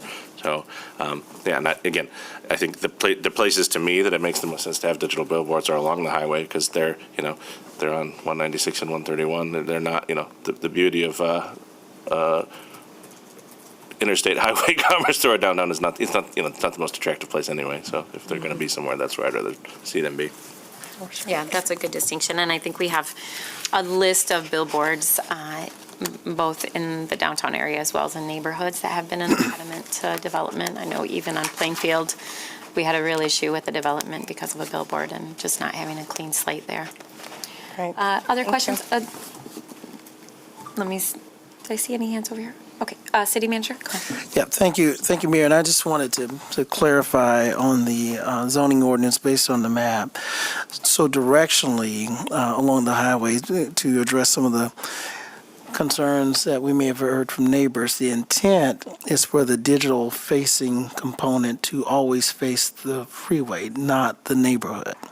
Right. So while people may have a perception that the billboard will be facing a residential unit, the way that the ordinance is written and designed, it will, on these 10 locations, it will always be facing the highway.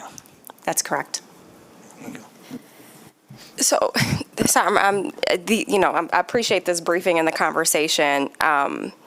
If they are facing the highway and not residential units, they're only restricted to the highway. Planning Commission supported the use of, or having your administrative review of any changes.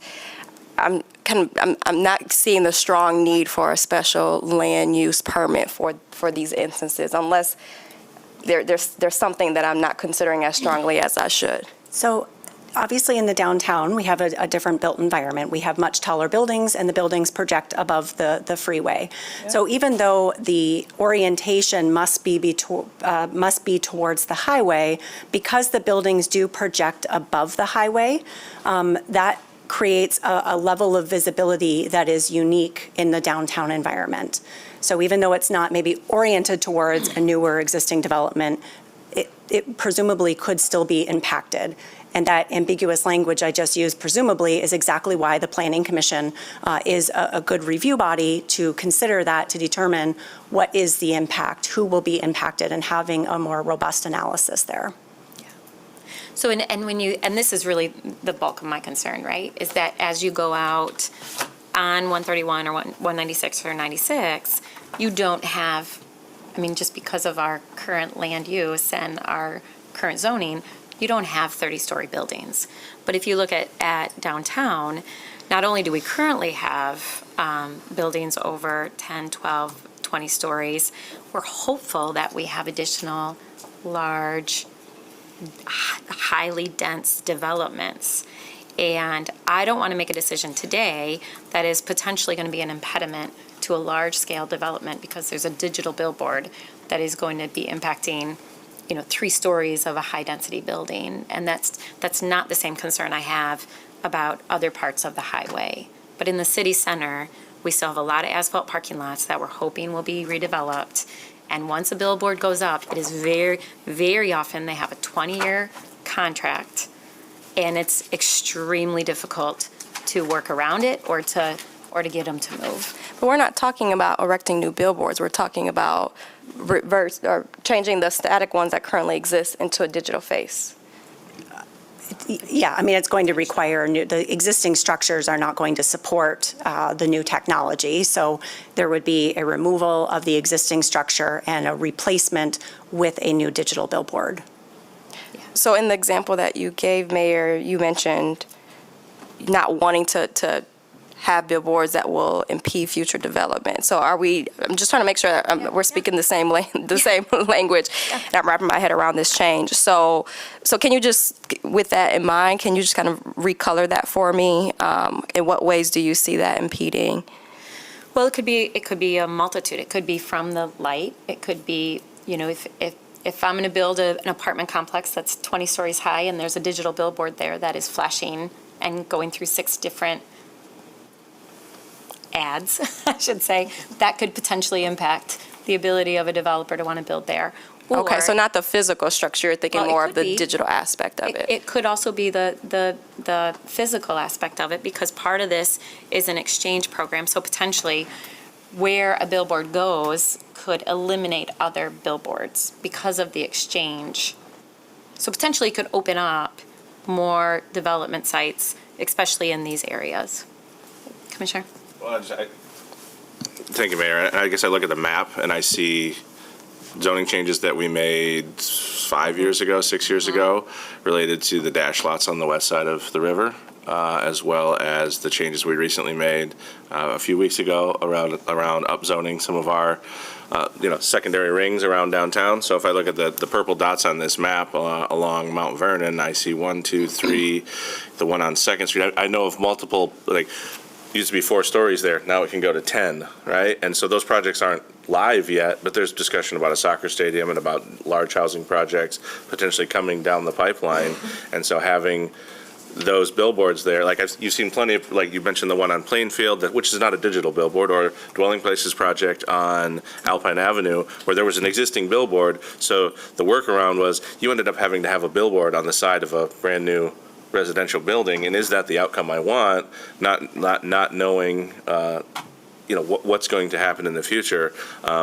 Yes, I think I trust the administrative department at the city, but I think in this context, the thing that is the most important to me, especially as the commissioner who has at least most of those billboards, is that there are significant development opportunities that we don't know what the future is, because we just we made some land use changes, COVID happened, so nothing got built, and then now we've made even more significant land use changes, and we have some horizon projects out there, and I want to make sure that, if someone can build a 10-story building adjacent to the highway along Scribner Avenue, that it actually goes up and a billboard doesn't become the obstacle to success. To see, the thing that we've been advocating the most for in our community is housing, and we should build 10-story buildings along the highway because it's not obstructing anyone's view, and if there's someone willing to take on that initiative. Again, it's not to say that I'm supportive of a billboard along the highway. I just want to make sure the context of that billboard works so that the significant catalyzing economic development projects that are ahead of us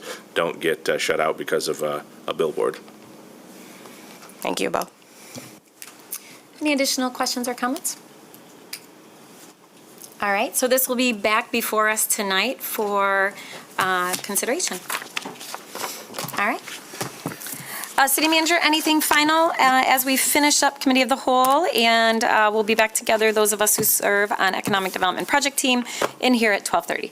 Thank you, Mayor. 2 clarifications on the earlier item. I indicated about half of our city employees who are in our workforce live in the city limits, within the city limits, and I got additional information that even though that is still the case, about 90% of our workforce lives within the county, within Kent County. So this just further incentivizes relocating more inward to the urban city limits. And then secondly, I was asked to clarify, the electronic billboards are visual only, no audio. Visual only, no audio. Thank you. No talking boards. No talking boards. All right, with that, we will close Committee of the Whole, Commissioners, and EDPT, I'll see you back in here at 12:30, and then everyone else at 2.